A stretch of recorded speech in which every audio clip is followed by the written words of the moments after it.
Welcome, ladies and gentlemen, to the CyberGamer Advanced Warfare ASTRO Championship Series Pay-to-Play ODC number 2 grand final matchup here between the two teams, Plantronics.Mindfreak and the Faction AU. I'm Myksta, joined by Inmaniac. This is going to be an initial best-of-5 series. If the Faction win, it's game over. If Mindfreak win, the series will then extend to a best-of-11 continuation series with those scores carrying over. We've got Hardpoint Solar up first. Inmaniac, you're joining me for your first cast on Advanced Warfare. How are you feeling for these two teams? Look, I've been able to watch the stream, luckily. I've been amazed by both these teams so far, playing absolutely crazy.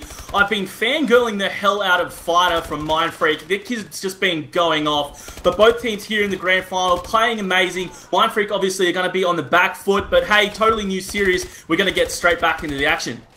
That they are, and we're going to be seeing this first hardpoint over onto the water side, currently not being in control from any of these two teams. We have the first 9 points going in favour of the Mindfreak side, now a couple of 3 points, in fact, to the team of the Faction. Of course, the Faction being a really up-and-coming newly formed team, so to speak, in the last couple of months of Advanced Warfare. But I just wanted to point out something here, Inmaniac. Yesterday in ACL's 5K, these two teams met up in the grand final, and it was the Faction who took out that series. So Mindfreak are going to be eager to take a win for themselves. Of course, for them to win, they need to win 6 maps, and from the way they've been playing in the last 2 series that we've seen, I definitely think they can do it.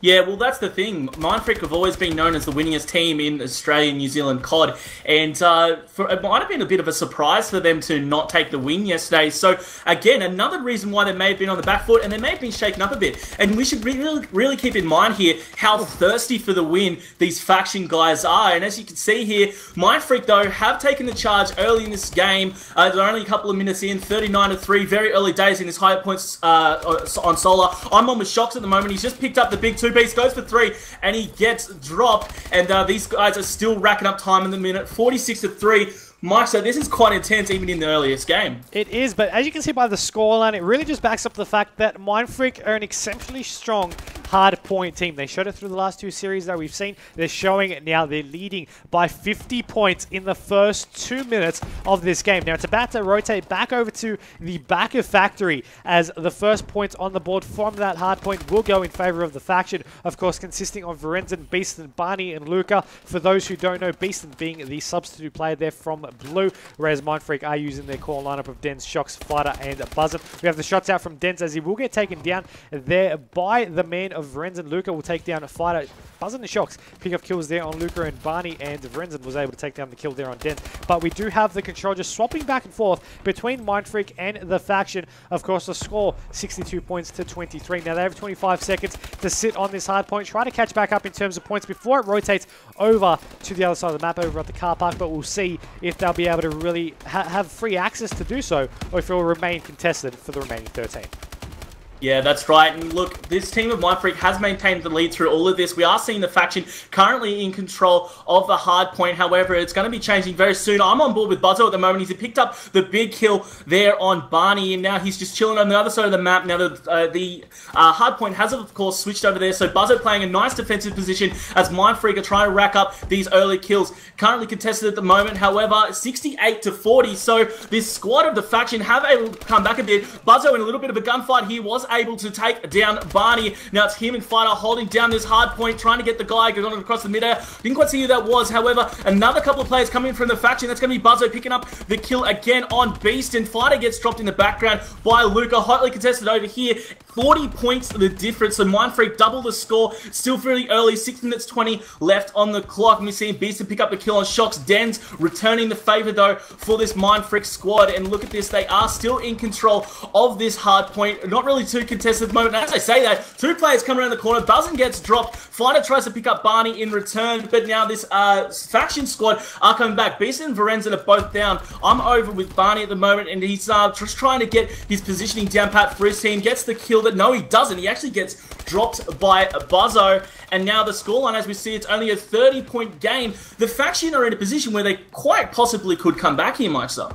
We'll just have to find out and see with this. I mean, they're about to hit that 60-point mark, 86 points to 60, so it is a 17-point difference now between the two teams. Of course, Mindfreak's still in the lead, and they're going to be controlling this this bomb room here outside of Glass. Shock's going to be the one getting the points. You've got Buzzin watching over through the glass passageway, but he'll get taken down. He was already tagged from the grenade that was there. But Shock's watching one way, Fighter watching another, and one watching the glass passage. They really have this one locked down. They've been able to hit those triple digits. There's still 20 seconds remaining here in the hard point itself. The Shocks will dash to the side. We'll be able to pick off the punch in the back of Beaston's back.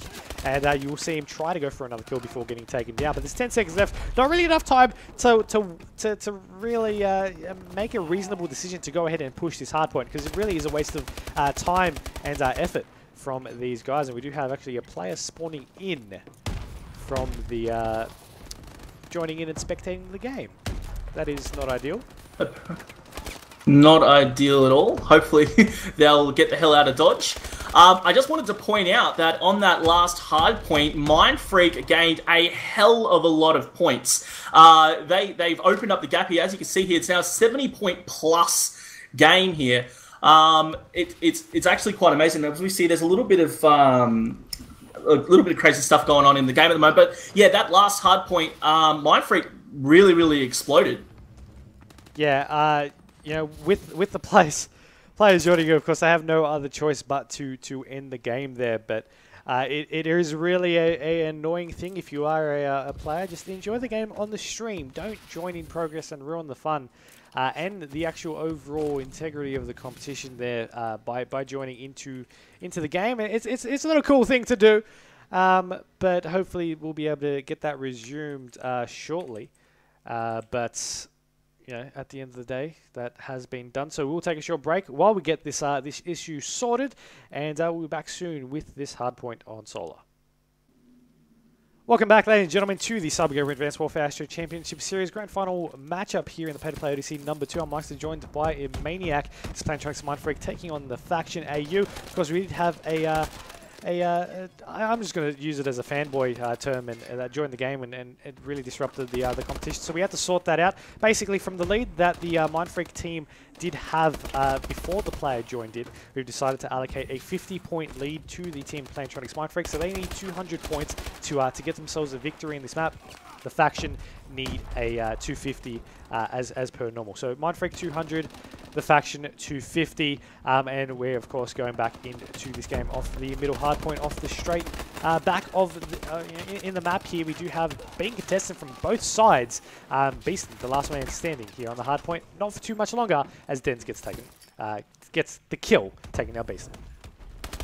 Yeah, and yeah, I just wanted to really quickly touch on that. It was quite unfortunate as both these teams did lose the momentum they had, especially Mindfreak. But look, we're countering that, as you said. We're going to have the 50-point heads up, and they are coming back here, holding down this middle hard point quite well. I'm on with Fighter at the moment. He's in a bit of a gunfight here as this hard point is contested. A couple players around. He does have backup, so that's nice work by Buzzo to take down Barney. Dens and Fighter both getting kills as well. Fighter was just took down Beaston here, and they are racking up the points here in the first couple of minutes. 23-13, very early days, as it was Fighter who's just dropped by Barney. Might actually jump over to Barney at the moment. He's gone 4 for 6. KD not too well for him. He tries to get the shot out. However, he was taken out by Dens, jumping back over to the Mindfreak squad. Now I'm on with Fighter. Again, he's been going off all day in this competition. He just got a kill on BC as well. He's looking out. He knows it's contested. There's a player playing Ring Around the Rosie with him. Finds him, spots him, takes him down. That's Barney saying goodnight before he gets dropped in the end. And 43-13 is your scoreline at the moment. Now, Mike, do you feel that these Faction guys are going to be able to come back here? I do know it's very early in the game, but they really want to win. They won yesterday's tournament for the ACL 5K, and they have gone all the way through to the grand final. I do believe they only dropped 2 maps, I think, Mike. Yeah, throughout the day, that's the only the only amount of maps they so far have lost. But of course, they are taking out one of the top teams here in the ANZ region. Of course, they already had, as you mentioned, the experience of playing them yesterday, so it's already fresh in their minds. But this time, Mindfreak seem more determined to take this one out. Of course, they have that 50-point lead. They'll bring the total score to 103 points to 26. They really are dominating in some great fashion. The Faction trying to get some points for themselves. Only 26 remaining in this factory hardpoint, of course, before it rotates back over to the car park. And it seems like it is going to be contested. Yeah, it's been pretty hotly contested. In fact, I was just on board with Beeson as he got dropped on with Barney now for the faction, as Dan's actually just picked up the big 3-piece. Let's jump over to him and see what's going on. He's got 5 captures under his belt, 13 for 7. He's on the 3-point streak, so that was that big 3-piece he just got. Look at these uncontested points. It is at the end, and we know that Hardpoint just indeed did move, and now we're going to be jumping over to where the action is. I'm on with Barney. He's cruising across the map. Who's Hardpoint at the moment? That's going to be, I do believe it is Luca. So Luca, the man, the myth, the legend, he's holding down this Hardpoint, getting some points back. He's under a little bit of pressure now. There's a couple of players surrounding him. He did have good backup. However, Buzzo with the wild nade coming out. Buzzo going 13 for 6, going really hard in this game. As we know, he does like to play that Slayer role for this Mindfreak squad. He's moving in. He knows that these points are being racked up for the faction. Tries to get the long-range shots out. Gets the tags and gets another player coming towards him. That was Beaston trying to challenge him. Bad challenge. He also picks up the 2-piece by taking down Barney. They're going to be moving in. He's got backup with Shocks as well. Look at this. 3 players of Mindfreak. Great positioning for them. Buzzy's going to be watching this back corner. A player is going to jump out to his demise. That was Barney once again. Picks up the big 2-piece. Make that a 3-piece. Buzzo, I was about to say he couldn't be stopped. Picking up the big 3-piece. 18 for 7. That was a bit of a ridiculous play by him. It definitely did seem to be the case. I mean, Shocks are going to be getting that scrap time now as it rotates over into the bomb alley. Beaston and Luca are there as Beaston picks off a double kill over on the glass lane. You do have a couple of players coming from the back of Factory, though, from the team of Mindfreak. Shots in the back. Shocks has entered into the hard point itself. Of course, there's one going to be over in the connections as Shocks will now try to get these shots off. He'll get the double kill. Shocks just going huge. Fighter picked off a single as well, and they're able to, to maybe try and work on getting more points on the board for this one. Fighter's going to be waiting for this, but he will get taken down. Beaston going to be controlling this hard point at the moment with his teammates Luca and Barney. Tries to push on up to contest Buzzin', and he will get taken down. Luca lasts for a moment. He will have a little bit of lag on his screen, but it does seem to have resolved itself. They've now hit the triple digits. Of course, keep in mind, they are 50 points in the lead here, so they still only need 100 more to take the victory here. 7 seconds remaining in this hard point. It's about to rotate over, of course, to the other side, back to its initial here, but back over to this water side. Can the faction really make some plays and come back in this map, though, Josh? That's the question. Well, I was watching the Mindfreak squad. They were trying to get set up in the middle, but the faction did have a couple players in position. I'm on with Barney right now. Was contested, and he was taken out by Shocks. Jumping over to him, he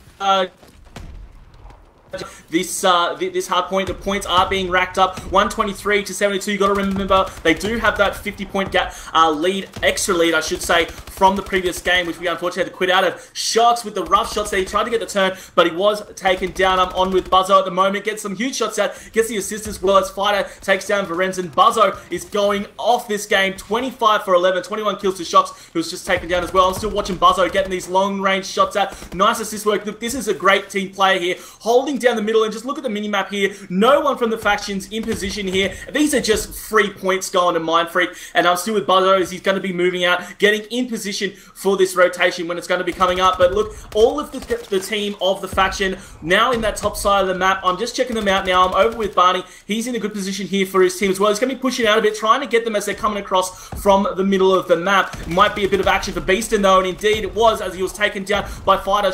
Shocks getting the team kill on Dans. I'm with Luca now, who just got the point-blank kill and is racking up some points. Finally, for this faction squad. And now the question is, can they hold it? It is contested now. He gets the very close range shots. So I thought someone was going to get busted, but look at this. Faction holding it down really well. Still with Luca, trying to get the shots in the back of the Mindfreak player, dancing around each other. They did end up going towards Beaston. Beaston picking up the big 2-piece before he was shut down by Buzzo, and it was Buzzo then getting the 2-piece. Buzzo is still going huge here, but that's not to say anything against the faction squad. Beaston and Barney both getting huge kills here. 26 kills apiece. I'm with Barney. He picks up another kill. He's got some great help here from his teammates, and Mike, they've been racking up a lot of points on this hard point. They have, but keep in mind with that added 50 points for Mindfreak, it is 201 points to 121. So when you look at it like that, the faction need as many points as they can get with 2 minutes 45 remaining on the clock. We're going to be having Dens on your screen being contested here on this hard point. Unfortunately, didn't see Luca as he pushed on forward for this one,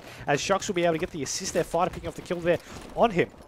3 players from the faction pushing on into this factory side here. He's looking for this kill, but he wasn't able to actually pick that one off with the ASM-1. He's actually able to get it in the end, as he was able to get, I do believe, a defender you know, a couple of points there from that over into the hill itself. Of course, they only need 40 more points to take the victory here, Mindfreak. Keep that at the back of your mind, whereas the team of the faction need 115. So it's an uphill battle for them, but you know, Beast just going to be charging in like he doesn't even care, picking off these kills and clearing out that hard point before falling over. Yeah, well, it should be pointed out, 2 minutes left on the clock. The faction need half of that time minimum to at least have a chance of winning this game. So it is going to be a little hard for them, and especially with Mindfreak now in control of this hard point and picking up some points. It's Buzzer, the main slayer for this squad, actually in there, racking up the points for his squad, get those wild nades out, the long-range shots, and he was able to pick up that kill on Varenzen. He needs to, he's looking behind him. There is a couple of players down range who are coming towards him, but he's in a comfortable position at the moment. Here comes a player around the corner, challenges, that's going to be Barney. He's taken down Quick Smart, he was stunned there. No worries for Buzzer though, as he jumps out helping his teammates. It is all Freak at the moment, 10 more points. It looks like they're going to get it to. The faction are wildly scrambling, but I don't think it's going to happen. It's almost mathematically impossible for them to come back at this stage. 2 more points, this is going to be it, and that's the end of the game there. Nice work by Mindfreak. Myksta, they came home strong. They really did. I mean, they had a bit of an annoying situation happen in the map itself early on, which they actually did have a round, you know, a 50 to 60 point lead at that stage anyway. But you know, the game was ended, the game was restarted. They looked a little bit shaky at the beginning. The faction seemed to have a little bit more momentum. You had Beast and Barney picking off those kills, and then you had the guys from Plantronics.Mindfreak doing what they do best, dominating in a great performance. They were able to take that one out in a final scoreline, 250 to 147. So they won by 103 points, and as such, they're able to go up now 1-0 in the series. For those tuning in a little bit late, it is an initial best of 5. Now, if the faction take it out, they will win the overall grand final. If Mindfreak take it out, however, the scores will then extend into a best of 11 series. So that's all we've got in store for us. If Mindfreak continue on this dominating fashion, even if it's 6 straight maps, we will still have another 5 maps in store for us next. We've got Search and Destroy. I do believe it's on Riot coming up next. Stay tuned, because this is the CyberGamer Advanced Warfare ASTRO Championship Series pay-to-play ODC number 2. Welcome back, ladies and gentlemen, to the CyberGamer Advanced Warfare ASTRO Championship Series pay-to-play ODC number 2 grand final matchup here between Plantronics.Mindfreak and the faction AU. We're entering into map 2, Search and Destroy on Riot. The first map, Hardpoint Solo, went in favor of the Plantronics.Mindfreak side to go up here 1-0 in the series. Entering into map 2, we've got Search and Destroy, we've got Riot. Inmaniac, you were mentioning to me before off air that this is one of your favorite maps in the mix. What are you expecting to see? Who are you expecting to go big? Look, yeah, I do really like this map. It's always hotly contested. You really see players, because I think it's just the fact that it's fairly symmetrical and so spread out that, I don't know, players can come up with a lot of interesting stuff, and obviously the layers from that come into play. I'm expecting Mindfreak to carry their momentum. You have pointed out, though, that it's going to be 6 games that are going to be required to be won by Mindfreak to take out this championship, where it's only 3 for the faction. The faction have been put on the back foot, but these guys, they play fast and loose. They're able to adapt very quickly, and they again won the 5K yesterday. So I'm actually going to be calling that the faction will take out the series. How many games Mindfreak are going to be taking them off them in the meantime is a different question, though. You got a 1v1 situation now. Varenzen taking on Fighter. We've got Varenzen with the bomb. He's going to be rotating, of course, over to the middle of the map. Fighter does spot him. He gets the shots. He goes, dashes to the side. I thought he might have been able to get out of there for a stage, but Fighter had that 100% guaranteed to take out that first round. Now, you know, while we were all talking, we had kills being traded so quickly in those opening plays. We had both teams playing a little bit more aggressively. Mindfreak playing a bit more aggressive than the faction, but they were able to pick off those kills. They were able to then make it into 1v1. Fighter was able to play it smart. He predicted where he would be able to come from. He was keeping his eyes open, and he was able to take out that round for an early start into that map. Now, once again, they already took out the first map, Hardpoint, in, you know, a fairly comfortable victory. That round was, you know, definitely opened up very strong, and even though it was a 1v1 situation, Fighter had that one without, you know, beyond a reasonable doubt. Now they're going to be pushing over onto this B side. We do have Varenzen over onto this defensive round, though. He's going to spot one entering to the back of to the back entrance of court there, as Buzzin with the bomb over onto the B bomb side. Varenzen will take him down. The bomb is now dropped, as one player is going to be going to contest him. He'll be able to take him down as well. Shock's the last one alive for his team. Yeah, I was just watching. It was actually Fido. He did a fail jump at the beginning. Oh, look, all that's not going to matter here. It was very quickly all the Mindfreak squad was taken out. But I was just saying that Fido did a bit of a fail jump, and he got taken down pretty early. It was quite interesting to see from my point of view. But look, Beeston wrapping this up at the end of the game here for the Faction squad to tie things up 1-1 in this S&D game. Look, both teams playing really well. Went just as fast both times. It really was like a flash in that first game, and we're going to be going to round number 3 now, and it's going to be quite interesting to see how they play. We do, of course, have the host ending the game. That's what we have, Mike. We have our friend that has rejoined the lobby. Luckily, in Search and Destroy, you can end at the beginning of a round. So that is very frustrating for that sense, and they will kick him, and they will be able to get that back in the right. It's quite unfortunate that players will jump in, especially at the grand final of a competition like this. It is very frustrating for everyone involved. I reckon we can expect some backlash to his gamer tag. Someone's hunting him down. And not that I condone those kind of things, Mike. For those wondering, though, in the actual game, the lobby is on private. The lobby is closed. And none of the players, I can guarantee you that much, are joining. Are inviting this user to actually play. Whether it's an old expired invite or just the lobby system not working 100% as it's meant to. We are getting back into this Riot Search and Destroy. I'm not too sure if friend you are in the stream, but you are fairly annoying. Please go away. And we're going to resume this game at once again 1-1. For this Search and Destroy on Riot. Keep that in mind. Both players need to get to that 10th. To that 5th round to get the overall map victory. And yeah, we're into the game already, attacking around once again to the Faction. We're going to be on board with Lorenzen.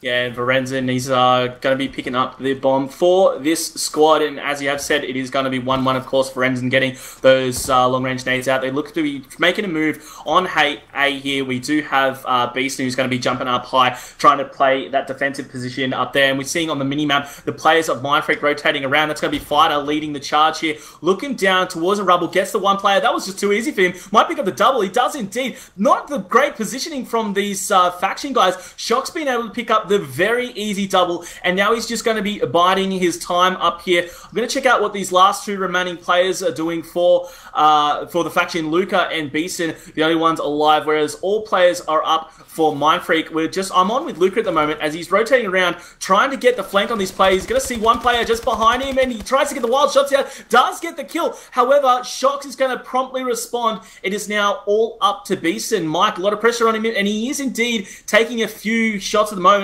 There was tags out from the Mindfreak squad. 1v3. What do you think, Mike? Can he do it? I think he might be able to, but he needs to set himself up right. Of course, he needs to go for this objective. In 20 seconds to do so, the bomb is down. Now he's going to be pushing out over into the open with 2 players are waiting, so it's not exactly the smartest play that you would ideally think of. Now, as he does get taken down, that round count will make the overall rounds 2-1 in favour of the team of Mindfreak. And you see Shocks on this round ending kill cam, picking off that kill and being able to nearly kill himself with the Semtex. Attempting to.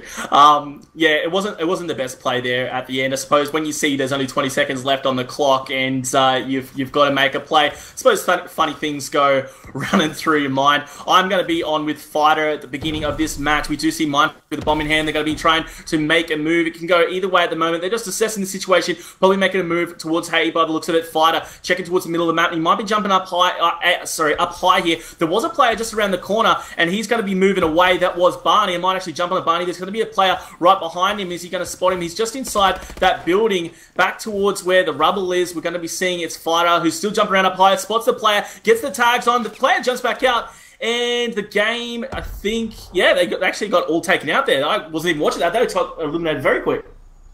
Yeah, it definitely was. It does seem like the better... I do believe it was Fighter. Yep, it seemed like the better brother prevailed there in that gunfight. They watch this. I hope they don't shoot me for that one. The other brothers in that contest, but you know it is quite an interesting one because in a couple of the previous finals that we have actually seen, it does seem to be a bit of a contest there in the Ferguson household. But that's always an interesting thing to add in the mix, and 2 competitions back to back in the same weekend would definitely be an interesting thing for them to go ahead and take. We're going to jump forward with Virenzen with the bomb. They're going to be pushing over to this B side, but Mindfreak have predicted this one. They've got 3 players there, 1 player's at the back of court watching over that flank to the side of A. Barney will drop earlier on. Virenzen still has the bomb. He's going to be cooking up a grenade, and he's going to be throwing it out over, but he won't be able to get any tags. Virenzen, Beaston getting tagged heavily, hiding behind here over into the cars, and he actually will narrowly just miss getting sniped there from Buzzer. Yeah, I'm actually on with Luca at the moment. He got severely stumped. He's over here backing up, trying to get the bomb in his hand here. Now, we are seeing that he's the only one alive, of course, as Fighter promptly just took out Beaston just before. So the only one alive here, Luca, a lot of pressure is he is up against the force of Fighter, Dens, and Buzzo. And as you can see, they're all sitting up the top side of the map, just waiting for the alert to come from A or B. They're in really nice positioning. Look at their execution here. They're not moving very, very organized, and you expect that from a top squad. Look at these shots out. Great work and anticipation by Luca to take down Dance. He's going to make a quick move here. 22 seconds left. Both of those players are up at the back of the map, which is going to be Fighter and so I'm going to quickly actually jump to Fighter and see how he reacts to this bomb being planted. He rushes in, gets a tag on how he's taken down. It's a 1v1 situation. Luca versus Buzzo, and it's going to be Buzzo getting the kill here. And look at him, he's just putting it home. That's, yeah, they got this, guys. They got this. I just want to, say, Luca did amazingly well in a 1v3 situation. He had great map awareness, great anticipation of the Mindfreak squad. However, just didn't get those few last shots out to take down Buzzo. And Buzzo was able to get that final kill. And, of course, going to the defuse, which will now make this map 3 rounds to... Oh, sorry, it will be now 4 rounds 2-0. So Mindfreak being quite dominant in this game, Mike. That they are. I mean, they're leading, with that range already. Of course, keep in mind, we ended at 1-1, so it is 4-1 in their favor. So they only need 2 more rounds to take this one out. And we're going to be seeing a Buzzin with the bomb. Once again, not something, you have been seeing in Advanced Warfare quite a fair bit of Buzzin being, that OBJ bomb carrier. But you didn't really see a lot of the previous game titles. So coming out at the end of Call of Duty Ghost, but before then he really wasn't in that role.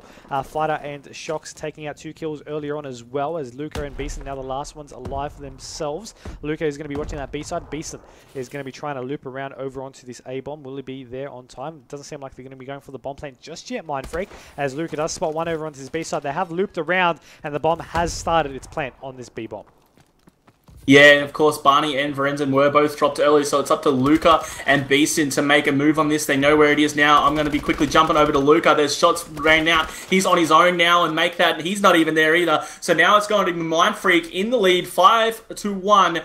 They only need 1 more round here in this S&D, and they're going to be going ahead in this series 2-0, keeping in mind that they do need to win 6 maps as opposed to the Factions 3. Obviously, it being a continuation series. And look, it's quite interesting. Prior to this, as we mentioned, the faction has only lost 2 maps, but now it looks like they may be losing another 2 more, as Mindfreak are just bringing it home. And this is where the experience of this squad is really coming through. They're coming together quite well. They're used to playing under pressure, and it's really showing here. So, enough of Mindfreak. Let's jump back over to the faction, where I'm on with Renzen. He's got the bomb in hand. There's going to be a couple of players cruising ahead there. There's some nice shots out by Luca, picking up the huge 2-piece on both Fighter and Shocks. That is a huge threat to take down. Now, there's a couple of players looping around him. He knows the player around in there. He's chasing after him. Luca picks up 3. Nice work. Buzzo's the only man left, and he's just going to be rotating around behind him. If he just stays there looking in that direction, he might run into him. Buzzo has to be careful. Luca, nice eyes. Can he get it?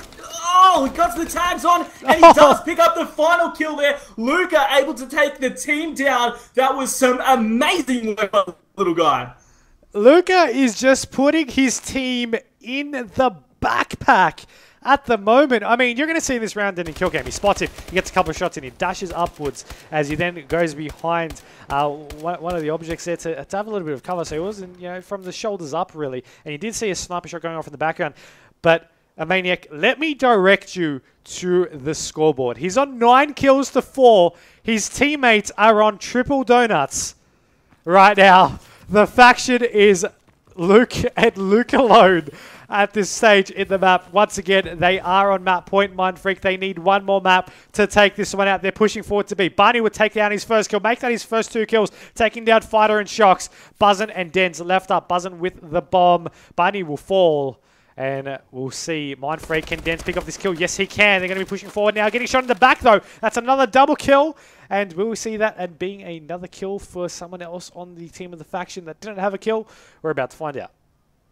I didn't even have to say a single thing. I think it was all done in one breath from you. That was amazing work, and look at the momentum carried through from this faction squad. Varenzen able to pick up the final kills there. It was great work, a huge two-piece from him. Barney got the two-piece, then Varenzen. I think they must have heard you telepathically about the donuts, mate. I was about to call him Krispy Kreme, but they're coming back. Holding on to that donut, though, is Beast, and he's still hungry, and I dare say he might be picking up a kill soon. I at least hope so for the guy. These guys need to come back strong, and I'm feeling it now. They might be doing it. Varenzen, bomb in hand. These guys need to make a move. I'm actually going to jump onto Luca, though.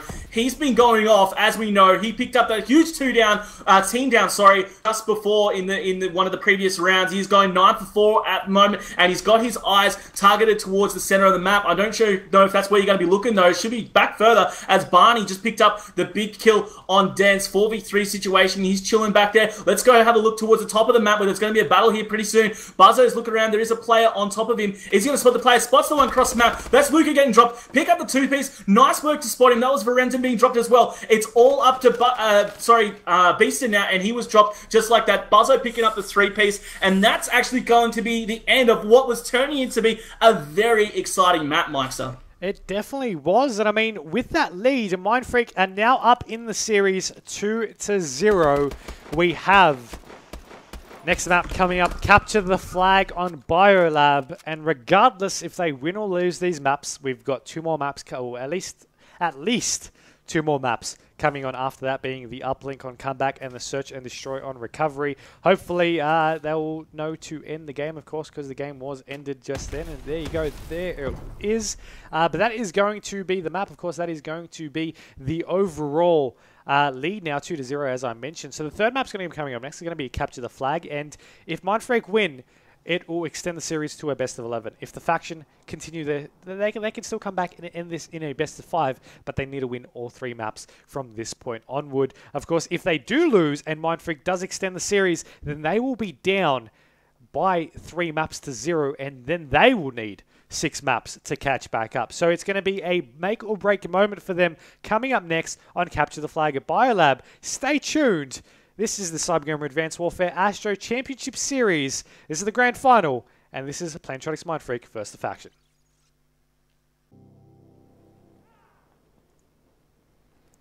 Welcome back, ladies and gentlemen, to the CyberGamer Advanced Warfare ASTRO Championship Series Pay-to-Play ODC number 2 grand final matchup here between Plantronics.Mindfreak and the Faction AU. The series score, of course, is currently 2-0 in favor of Plantronics.Mindfreak. They win this map, they will extend it into a best of 11, and they will force the team of the faction to need to get 6 maps in return. But it's Capture the Flag Biolab. I'm Myksta, joined by Inmaniac, and once again, Inmaniac, this is one of your more favorable maps.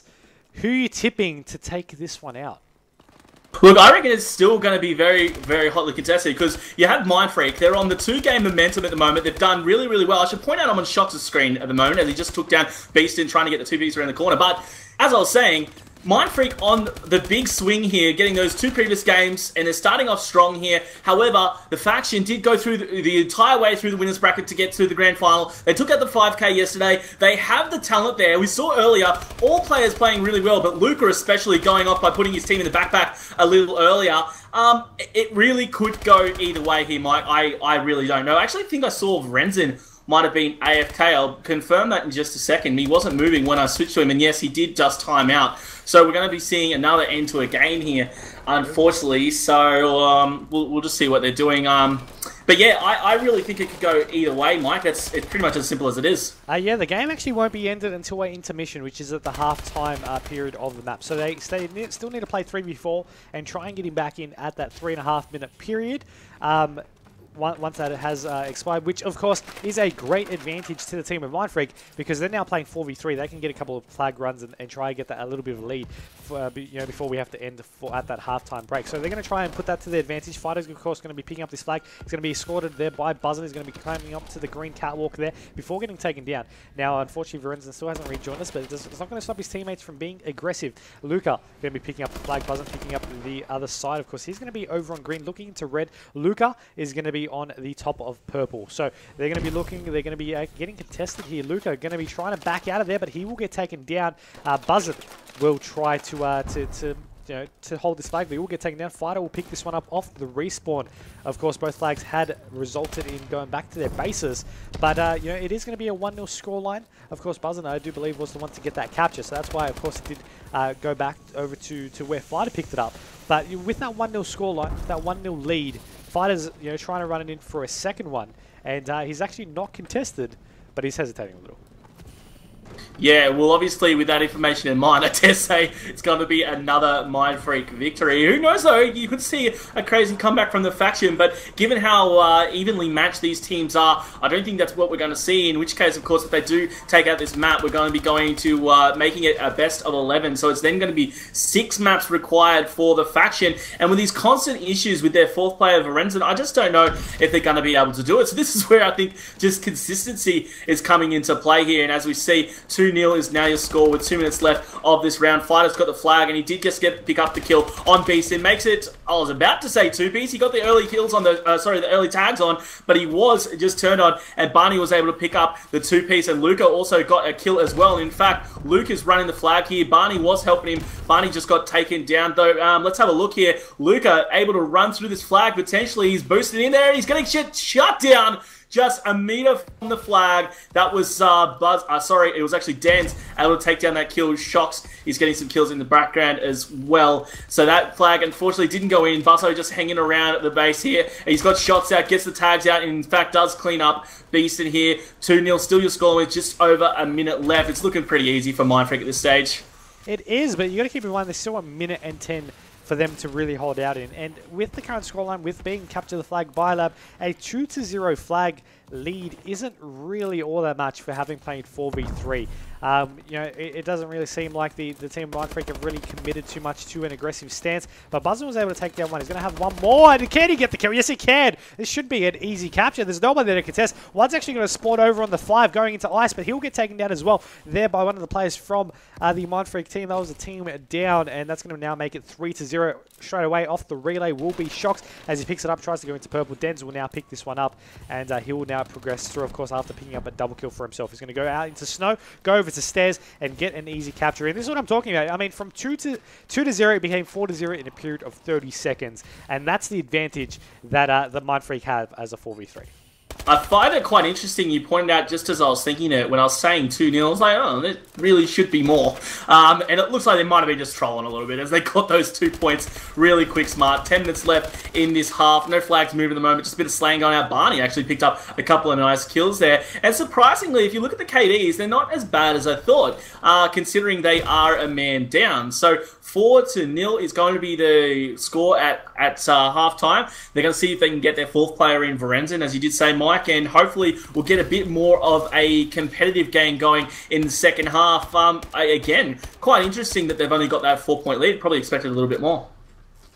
Yeah, and we'll just have to see, because it will need to really be shown whether they want to end it or not. They'll need to team kill at the beginning of the overall round. We'll see if they are. Yes, they are. So the game will end, and we will see them now end this game ideally to then go into this coverage flag. Keep in mind, it is 4-0, and they have 5 minutes to get their player back in before they will be able to resume the game. If he's not able to rejoin in that 4-minute period, we will need to start and continue the game at a 3v4 stage. So that is at 10:18:30. So we'll keep that in mind, and we'll be back soon with hopefully the rest of this capture the flag.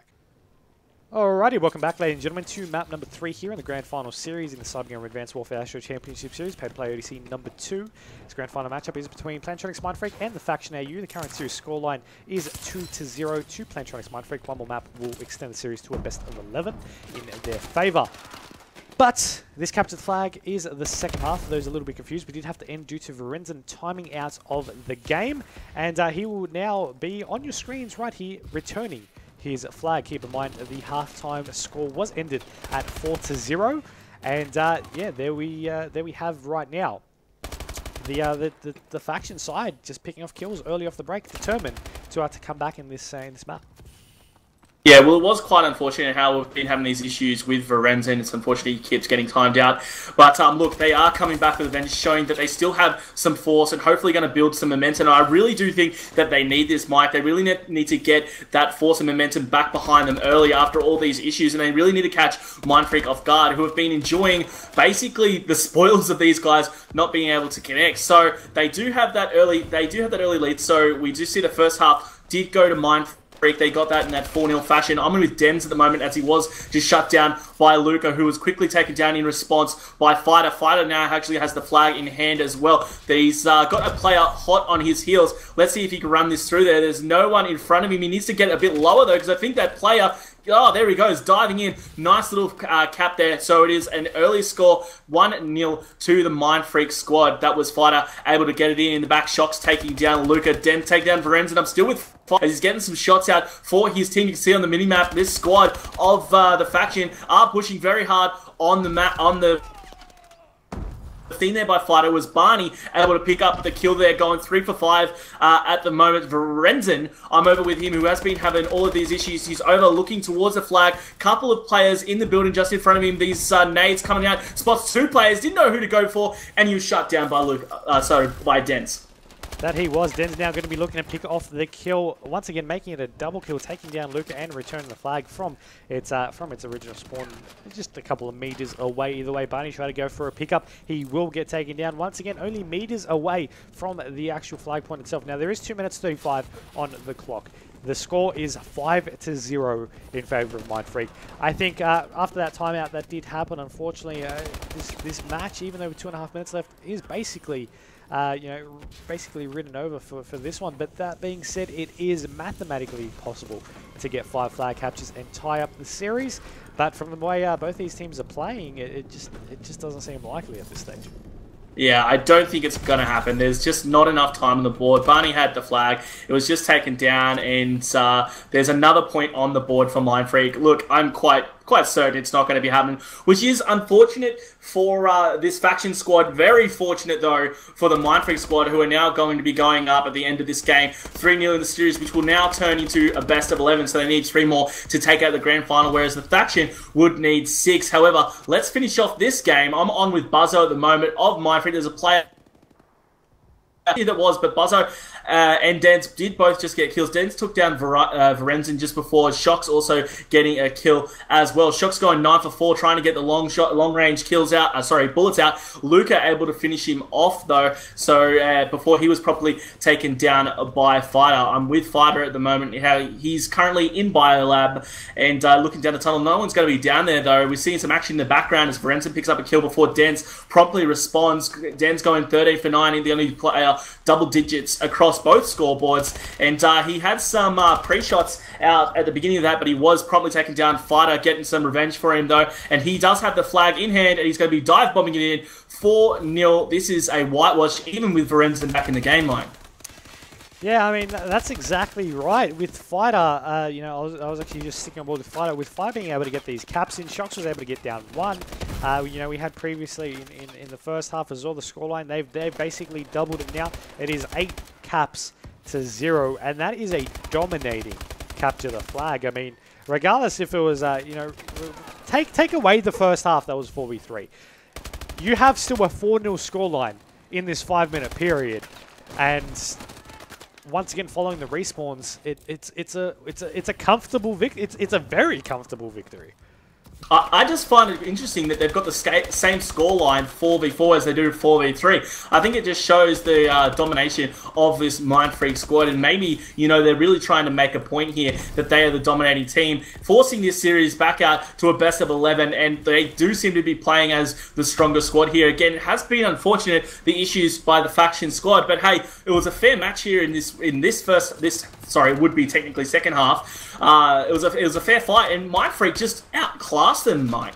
Yeah, that they did, and as you mentioned, it is now 3-0, so it's going to extend the continuation. Now, we did have a question in the stream chat, not really understanding how the overall system works. So, just hopefully thinking that these players will end the game.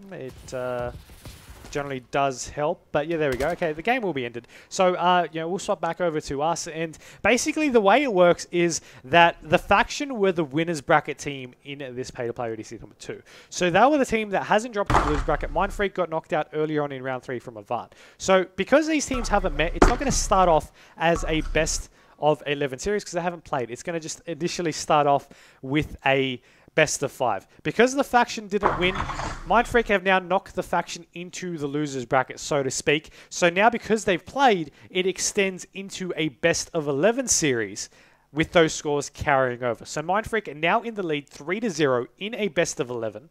We have those 2 maps from that rotation coming up next, that Uplink and then that Search and Destroy, followed by another Hardpoint, I do believe, after that. And that's the way the rest of the series will pan out. We'll take a short break, though, while we wait for the next map, Uplink, to come up next. Don't go anywhere, because this is the CyberGamer Advanced Warfare ASTRO Championship Series, pay-to-play ODC number 2. Welcome back, ladies and gentlemen, to the CyberGamer Advanced Warfare ASTRO Championship Series, pay-to-play ODC number 2. A grand final matchup here between the Faction AU and Plantronics.Mindfreak. I'm Myksta, joined by Inmaniac. This is Uplink on comeback, and while the scoreboard isn't updated, it is currently 3-0. Mindfreak have extended the series into a best of 11. So now the Faction, they had the advantage early game, but now that they lost the first series, now they're in the back court. They're backed up against the fence. They need 6 maps to win, while Mindfreak need 3. Yeah, and look, I mean, going into this 4th map and how they've been playing so far, Mindfreak have just been dominating them, and they basically gave the faction a spanking in that last game, that Capture the Flag game, where we saw it just take it out in a very convincing fashion. It was, I think the final score ended up being 8-0 spread over those 2 games that unfortunately had to be split up. I'd just like to point out that I'm on with Barney at the moment from the faction squad. He's started things off with 3-0, and he's just about to get perhaps another kill here. He is just chasing down that player from the Mindfreak squad. However, it is Mindfreak who do have the early lead in this, 2-0 on this Uplink on comeback game. They have been playing really well, as I said. However, the faction still don't rule them out, but they do have to win 6 maps, as you pointed out, Mike. I'm with Varenza, and he just finally got the kill there on Buzzo, and he does pick up the B-ball as he's going to be running towards the top side of the map, trying to work around and get through to his uplink point. A couple of his players are ahead of him. He tries to pass it out and does indeed pass it on to Luca here, who does run it through, slam dunks for 2 points. That was some nice work and good communication by that squad as that uplink is reset. Luca trying to get some kills while he's up high here, and it was past him. Is he going to throw it through? He does throw it through. He does get the point. That's some excellent work getting the 1 point there for his squad. It definitely was. I mean, they're relying on their passes, they're relying on their positioning, and they're relying on their teamwork to be able to get these points in. And so far, it's got them the lead 3-2. Now, there is still 3 minutes remaining in the first half. Then we have the second half to go. So it still is a very, very early game for both of these 2 teams. The ball is, of course, at its original spawn point here. Luca going to be charging for it. He's going to actually pass the ball into Shox' hands. Shox is going to actually enter into glass, as going to allow his teammate Fighter to be able to cover him. He's going to get stuck over on the door frame there, and he will get taken down before he's actually able to throw the ball into any sort of play. But Varenza now picking this one up over on Aircon. Will be able to duck behind it. Does have the player's going to be jumping up to go and contest him, but the ball will be thrown. Will he be able to get the point? Yes, it will. 4-2 in favor of the faction.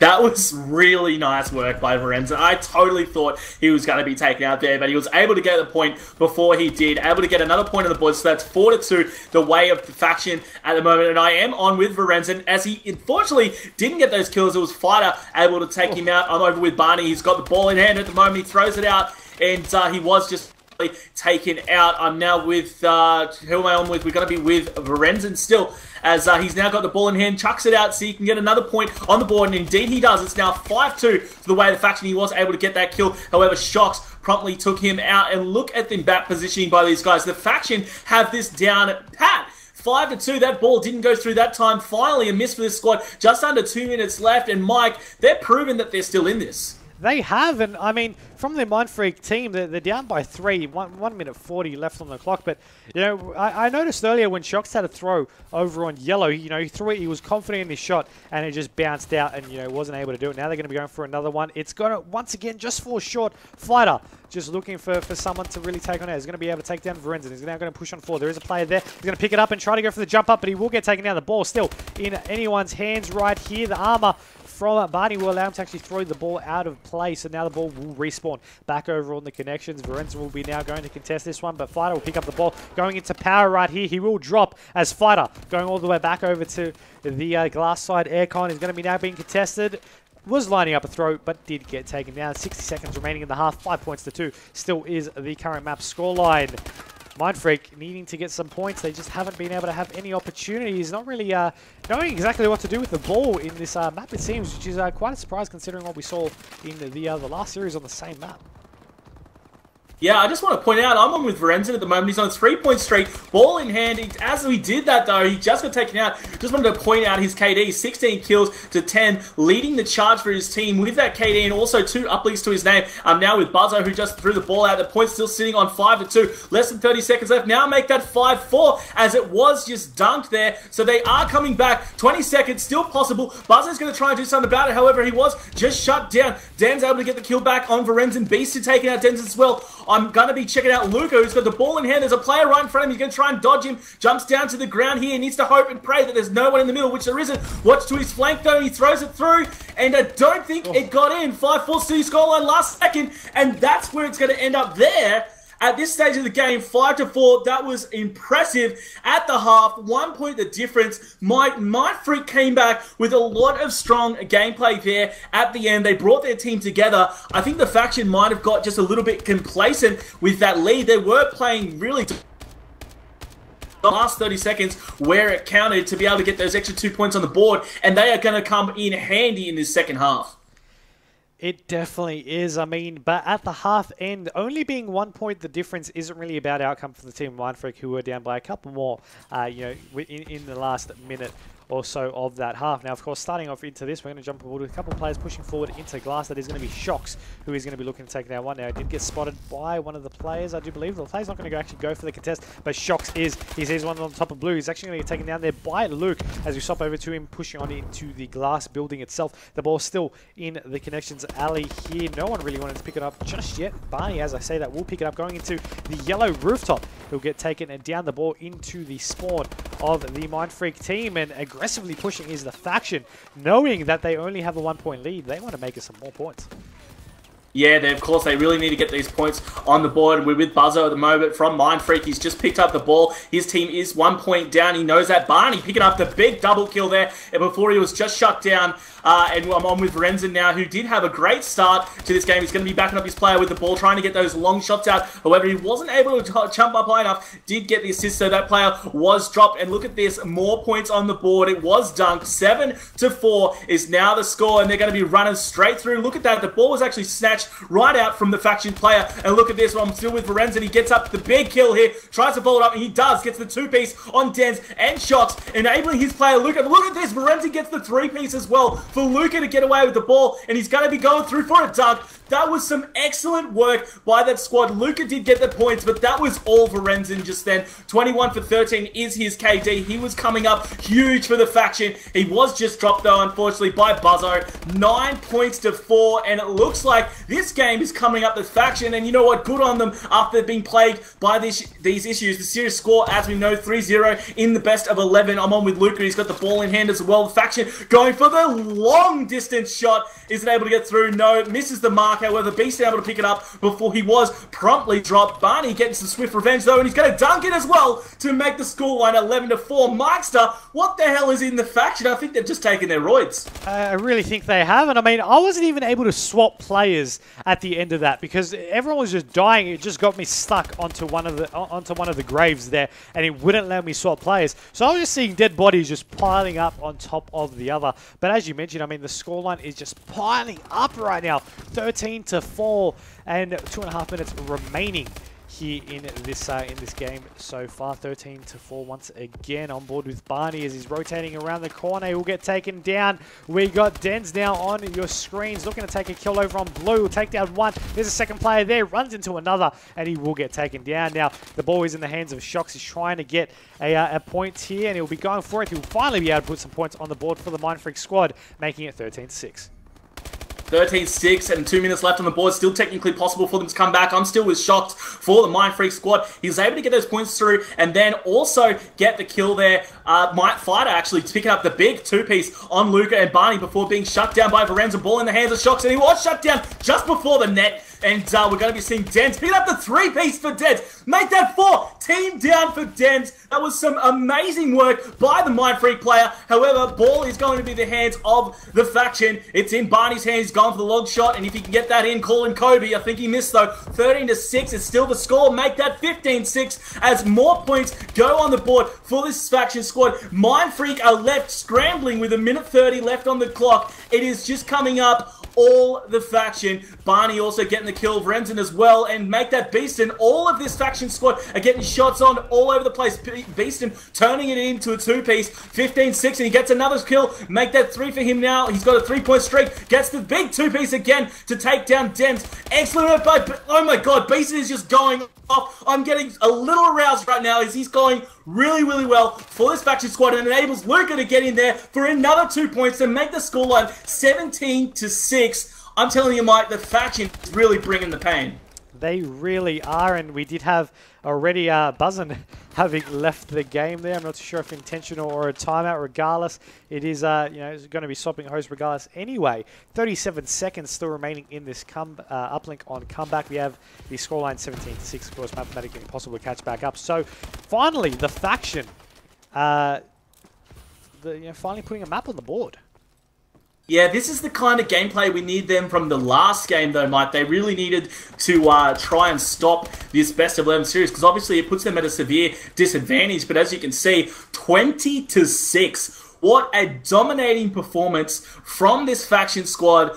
Luca and Varenzen really stood out in that game. Varenzen playing a great support player, and as you can see, he got 30 for 20, dropping the 30 bomb, and 3 uplinks. He played really well for his team, but look at this. Luca was 7 and also dropping 24 kills. It was excellent work by the squad. I mean, we saw a couple of players, I think it was Buzzo who actually quit out early.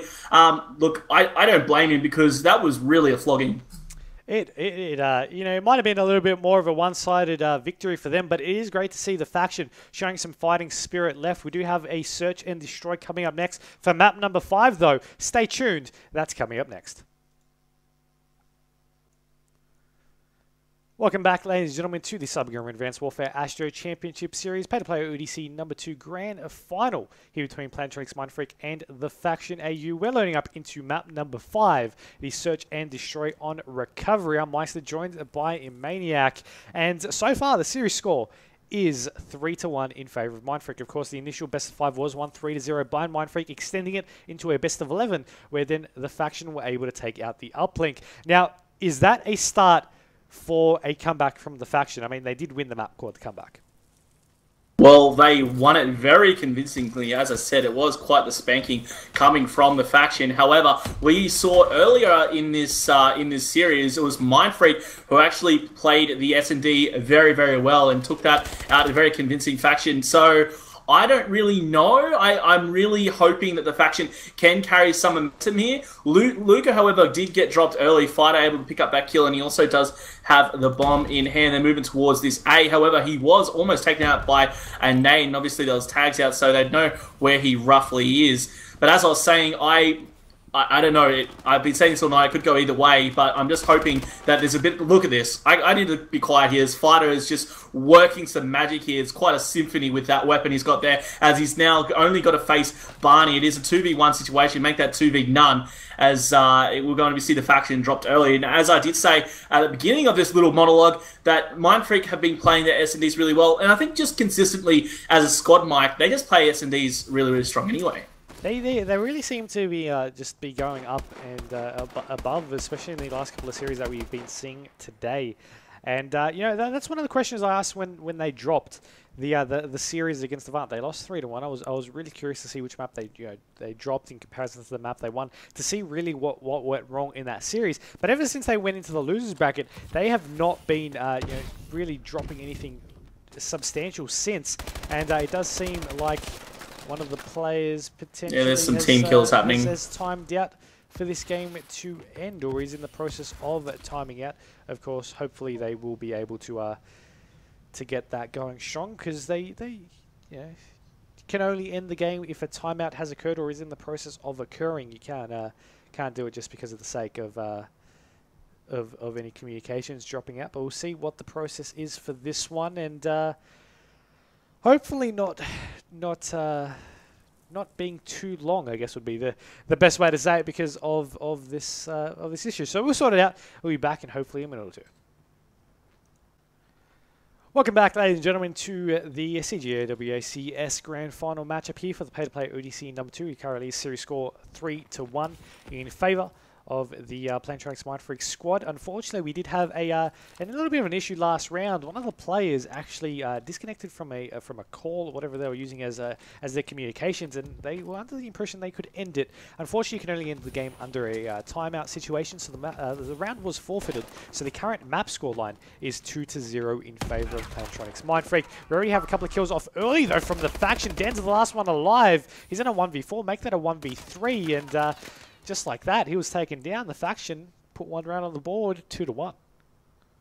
Too easy for the faction, and as you said, yeah, it was a little bit of unfortunate timing for the faction squad for that player to drop out that call, and again, maybe a bit of misinformation they had, thinking that they could basically end it. But that was, of course, as you said, a forfeited round. Now that's going to make the score in this map so far 2-1, as they were able to very promptly take out Mindfreak. I'd just like to point out that it is 3-1 our series score at the moment. We are in Game 5 of what will be this best of 11, but we have played with these connection issues. I just wanted to point out that the faction, the only game they have won is the game where there didn't seem to be any issues.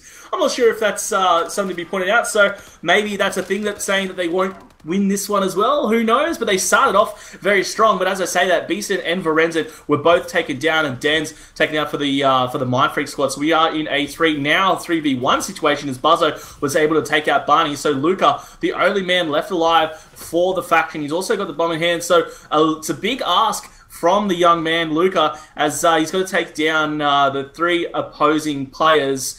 And let's just see how he's going to do that. They are positioned very nicely. Look at this, just staying still, waiting for Luca to make an error. And Luca knows it. They're out there. They're sharks, just waiting for him to slip up. Luca just dashing across the middle there. However, doesn't spot the player up high. He's going to be taken out. And now that's going to make our round score 3-1. We do have, as you mentioned, a 3-1 scoreline, but we do have another timeout. This time we actually have a timeout in play from the guys at the faction. So once again, another issue to bring on board. But as you mentioned, the series score will end at 3-1, so the game will be ended, and then we'll attempt to try and get him back into this game. So once again, 3-1 will be the way it ends up. We do apologize for all the delays in this map itself. We can't help those issues, but we will be back in hopefully another minute.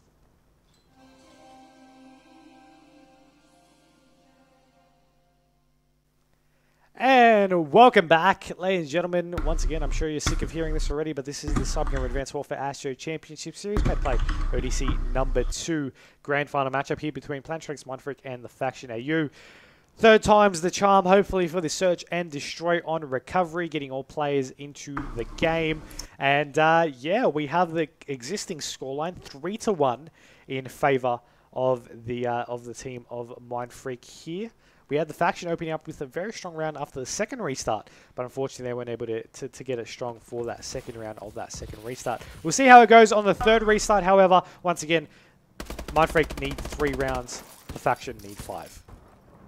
Yeah, and look, it has been pretty hotly contested so far. As we said, it is 3-1 is the scoreline as we go into this. I'm on with Buzzo. He's got the scope out, and he does indeed take the face of Barney from the faction. There's another player out there, and he does get the long-range scope on Luca. So Luca and Barney both being dropped by Buzzo. A little bit of fire out there as well. I'm not seeing where the action is. Buzzo taking down Luca was the last thing to happen. I'm checking out Shocks here. He's got the bomb in hand, and he's just playing pretty patiently here in the top right of the map. There is a player that's going to be Beaston, able to rotate around and take out the kill. And look at that, just like that, Beaston was indeed taken down. It was too easy, so we see Mindfreak getting yet another point on the board here, which is going to make our scoreline 4-1. Buzzo, it was all on him as he got those early kills with the scope, and then turns around and takes out Beeston with the 180.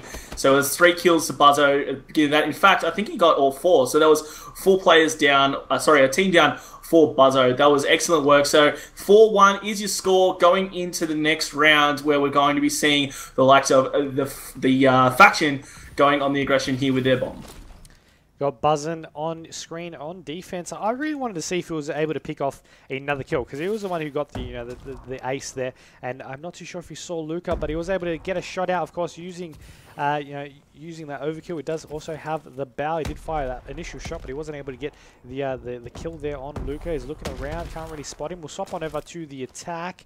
I'm hesitant swapping over, but I will do it anyway, as I'm on board with Beast. And Shocks did manage to pick off the kill there on Varenzen. Shocks actually makes it a double, taking down Barney, nearly taking out a triple there on Beaston as well. Him and Luca are the last ones up for their team in a 2v4 situation. Current series, the current map scoreline is 4-1 in favor of Mindfreak, so they need to start getting rounds. Beaston needs to go huge. He'll get one. He's looking for the second. Players right around him, but unfortunately he didn't know where to look. He got taken down, and that makes it into a 5-1 scoreline. That was just unfortunate of Beaston. We're going to see here on the kill cam from Buzzo's POV. Beaston just didn't see Buzzo coming. Now, he saw the 2 players that were down low originally, however, didn't see the flank from Buzzo. Now, he's distracted by that second player who went behind the truck, and if he just was able to get those 2 kills, I think he might have been able to pop back up and get that kill on Buzzo. But that's neither here nor there, because that's not what happened, as Buzzo got that final kill, making the scoreline 5-1. That means there's only 1 more point required here in this S&D game for Mindfreak, and if they do get that, they're going to be up in this series 4. They only need 2 more maps. I'm on with Varenzen from the faction. Actually, I might even jump over to no one, as the game ended that fast, as the faction answered back very fast by dominating in that round, taking down all of the Mindfreak while they're still alive. That was some great work. We have, in a second or so, there we go, the round-ending kill cam. You see Varenzen there on your screen. He'll get those shots in to Dens, take him down, and we'll be able to pick off that round. But, of course, that round isn't really too much of a comeback for them just yet. They need to work on these continuous rounds back-to-back, because, as we mentioned, 1 more round is all it takes for Mindfreak to take out the map, extend their series lead to 4-1. And the faction really don't want that. They don't want such a big lead to have to be forced to come back on. As we do have Barney pushing on it over to this B side right here. As you are going to be seeing the Mindfreak players now being forced to rotate. 1 player from either team gets dropped. We have tags from Barney though with the quick scope, and Fighter was able to take down Lucas. Beeson takes down Dens. Those are the players that dropped earlier on. So it's a 3v3 situation. Barney is getting tagged quite heavily. He's going to rotate back over to the platform here, as you're going to be having, I do believe that is Fighter, who's over into that B side as well. Of course, the bomb in the hands of Varenzen. He's going to be the one rotating over to this B side. There is a player there, I do believe, over at that B side area, but he's going to run into one. He's going to get taken down. The bomb is now down, and it's now 2v2. Yeah, I was actually just watching Barney while you're saying that. I'm still with him, in fact, as he's got the scope in his back pocket. He was able to pick up the kill, and now in a 1v2 situation where Fighter's the only one alive for the Mindfreak squad. He actually has to stop this bomb. We've got Beeson with the bomb in hand. He's now going to be putting it down over here on this B bomb. I'm just going to be jumping over to Fighter, because I like seeing how these players react. He saw it go down, and he's making a move. He's going to be playing Ring Around the Rosy with a couple of these players. He needs to be careful. Goes in, spots the player, and he's got to be careful here, because there might be a player behind him getting the flank, and indeed there is. Tries to get to the turn. Player just there. Is he going to be able to take him down? He needs to be very careful here. 1v1 situation. We've got Fighter, and he was just taken down. Oh my gosh, it was really close there in the end, Mike. It really was. I actually thought Fighter had that one at the end there. I thought the cover from the, I believe it was the Rock, would have had a bit of leeway for him, but it does seem like both of them are the same height, same cover, and they were able to go ahead and get that round for themselves. So, they're etching their way back. They're halfway there in this overall map itself, but, they're going to keep. They need to keep it going. They can't afford to make any mistakes right here. Mindfreak are going to be on the attack. they're going to be pushing him down. On board with Buzzin. As he pushes forward aggressively earlier on, he'll get taken down. But in return, from 1 life from Buzzin, they drop 3 of the lives from the faction. Barney's the last one alive now, needing to go huge in a 1v3 to keep his team in the map. And he does have a scope on one hand, overkill with the ASM-1 on the other, or vice versa. Either way, he's got 1 subby, 1 sniper. The bomb has been planted at B. Yeah, let's see what he's going to do here. As you said, 1v3 situation, not ideal for him. It's going to be a bit ambitious for Barney, but he has been playing pretty well. He's got even money on his KD at the moment. That was very ambitious, and if it wasn't that player just to the left, he might have had a chance. However, promptly taken down, and I do believe that that is going to make things... Where are we now? I think it's 5-2. You might have to clarify there for me, Mike, as Fido got the final kill there on the faction squad. That is going to be a 6-3 final scoreline. Of course, the next map coming up next will be a Hardpoint on Detroit. And they'll be able to end this game and be able to go from there. Of course, you know, that does bring the overall series score to a 4-1 lead for the team of Plantronics.Mindfreak. So they only need 2 more maps. We do have a Hardpoint Detroit coming up next. We have then a Search and Destroy on Terrace. Will they be the final maps, though? Let us know via the chat. Let us know via Twitter. Tweet at myself, at CGXboxAU, at Myksta94, at ACO Inmaniac. Let us know. Use the hashtag CGAWACS, and... Now, let us know, do you think Mindfreak will be able to close this one out next? We'll load into Hardpoint Detroit in a couple of minutes, so stay tuned.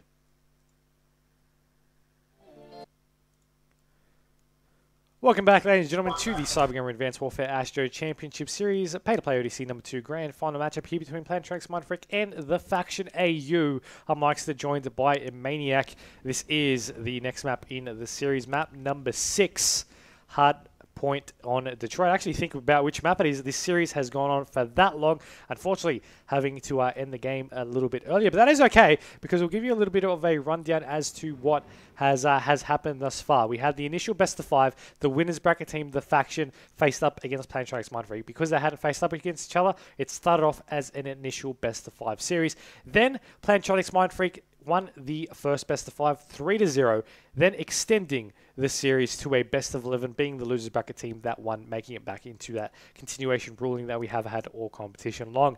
Now, because of that, the series then started off continuing 3-0, with then Mindfreak only needing 3 maps, the faction losing their advantage and needing 6. Since then, both teams have been able to take out a map each to have the scoreline as 4-1, still in favor of Plantronics.Mindfreak, but the faction finally getting a map on the board for themselves. Overall, how are we, how are we thinking? How are you thinking about that series there, Josh? Well, it's quite unfortunate all these issues that we've been having, but the series so far has been there's times where the factions seem to be really coming up, going head to head with the Mindfreak squad. And as we saw them basically giving a right spanking to the Mindfreak squad in that Uplink game, which was very, very entertaining to watch. But I must say, just if we're talking about across the board, Mindfreak seem to be consistently outshooting and just outplaying the faction squad, which is quite interesting. Of course, they didn't play each other throughout the bracket until the grand final, so it's hard to say what else would have happened if that did happen. But look, the faction got all the way to the grand final, only dropping 2 maps, and yeah, they have been playing pretty strong.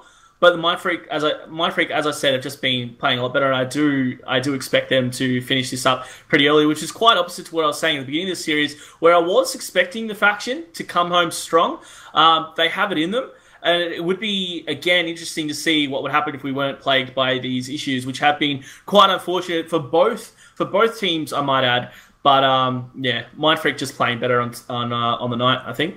They seem to be playing a bit more successful, as you can see by the overall scoreline. Of course, we are waiting on the last player to rejoin us. He did have the waiting connection glitch as we loaded into that map. So he's just trying to back out to the main menu, get that back on going, join back into the game, and actually finally getting this Hardpoint on Detroit started on up. But I don't want to go to another break. I want to really sit and discuss the map coming up next. Now, Inmaniac, once again, this is your first time really casting Advanced Warfare. Before we actually talk about the map, how are you feeling on the game so far?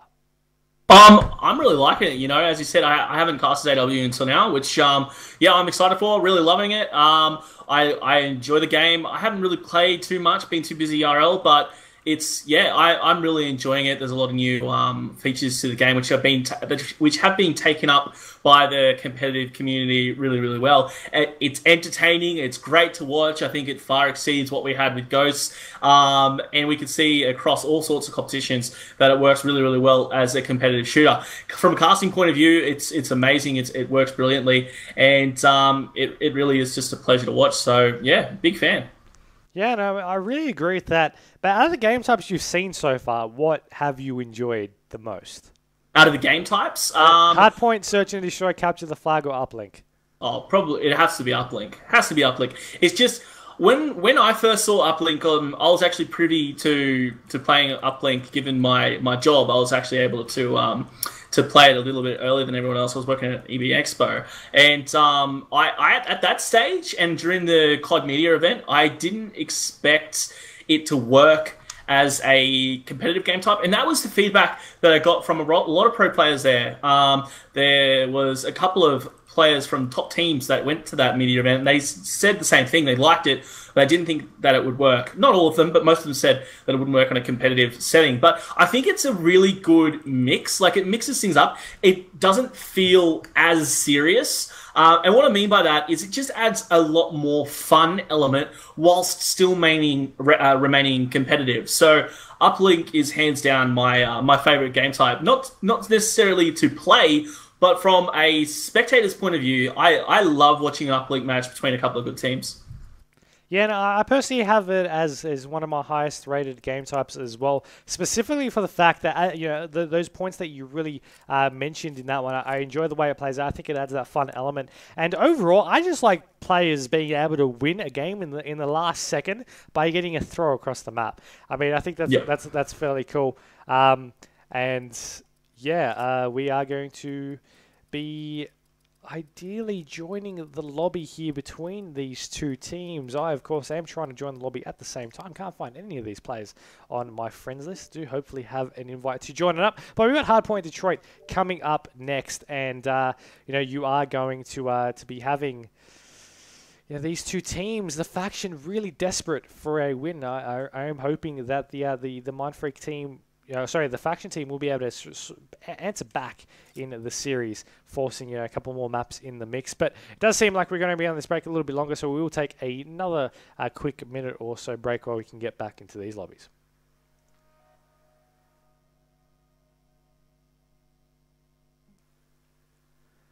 Welcome back, ladies and gentlemen, to the grand final here in the CGAWACS Grand Final for the Pay-to-Play ODC #2 between Plantronics.Mindfreak and the Faction AU. They're in familiar territory here, the second night in a row being in the Grand Final, two different competitions, and they are here battling it out. This series, a best of 11 continuation right now from the initial scoreline. Of course, now the series scoreline is 4-1, and we had to end the game again. Just why? It's not very good. But I am Myksta, joined by Inmaniac. Please tell me he didn't get the awaiting connection again, and it seems to be the case. Quite unfortunate. Like, we were just talking about how much we love the game, Mike, and it just seems that we can't get a bloody game started, which is quite unfortunate for these guys. You did mention that 4-1 is the series score. Mindfreak only needing 2 more games to wrap this series up. And a question in the chat, and I thought we could probably talk about Mike to give some insight here. Question is, what happens if this issue is continuous and they don't come to a resolution? Well, they're going to be changing hosts, so that's the resolution that is going to be going forward. It is one of the solutions to fixing that issue. So, yeah, that's what's going to happen now. And I really just want to say that it'll work and everything will be fine. We'll have some rainbows as well, but this series just hasn't really been the most ideal in terms of waiting screen in comparison to gameplay. Yeah, I have faith that everything's going to be sunshine and lollipops soon, and we're going to get this Hardpoint on Detroit game underway. I'm hoping so, at least anyway. You know what? While we've got some downtime, instead of putting all our poor viewers back to another break, Mike, let's. I want to get some insight. Obviously, you have the most experience. You're one of the most if not the most active caster in Australia at the moment. I'm wondering what your thoughts are on these teams going into this COD Champs, competition, which of course qualifies happening next weekend. Who are the standouts? Now, obviously, we've got two great teams here in front of us, but I thought you might be able to give some insight or opinion onto the teams who we might see shining in that event. Well, you know, Mindfreak, you already have one of those highlight teams that you know is going to be doing well, hopefully, anyway, in the Call of Duty Championship qualifiers. On the other hand, you know, you mentioned about these two teams in this grand final. The faction are actually all underage. They're all in their early teenage years, so they're quite a few years off competing in any Call of Duty Championships themselves, but they are a very skilled team, so they're providing excellent practice to those teams coming out. But in terms of overall COD Champs teams, obviously Mindfreak is a big contender. You have Avant. You also have the Ignition squad from New Zealand, also looking to make a little bit of an impact. And you also have a lot of teams that don't really have their team names sorted quite yet. But you got T1 Dotters as well. You got Vanquish. You've got the newly formed team that I really struggle to remember right now. But team names, man, they don't have. They change around so much. Exactly. It's one of the thing in esports. They have pickup teams, and that's they change names and change orgs, and more than they change their underwear, I'm pretty confident. I think that's a thing that we face in esports. And look, I could go on a rant about that forever. I actually think it needs a video on people. Well, basically, esports teams in Oz, they change way too much. I really think they need to get a team, at least a name, and just stick it to a person, and then go from there. Because we've seen some silly team names in our time, haven't we, Mike? we definitely have. But then again, I think I'm a little bit of a culprit for that as well. Back in Gears, I had some pretty silly team names. When that's right, mate. Gears was when it was left up to me to make the team name, I named the team the Flying Unicorns.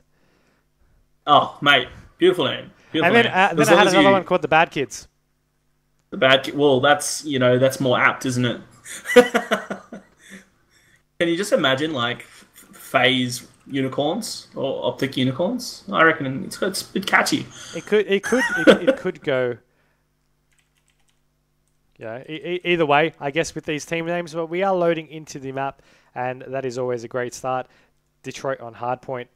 What are you expecting to really see? Who do you expect to get the first kill? First kill. That's an interesting one. I'm gonna say I'll pick a player from each team. I'm gonna say Buzzo and Luca. All right. Well, I'm gonna go with Luca to start things off. We are hopefully getting things sorted with the last player. Buzzing spawn in. You know you want to. There you go. There we go. Hardpoint Detroit. Let's get things going. Map number 6 in the overall series in the CGAWACS Pay-to-Play ODC number 2 grand final. Luca, let's see, he's going to be pushing over into the hospital. He'll get the first kill, and he'll be able to look for a second, but he'll get taken down.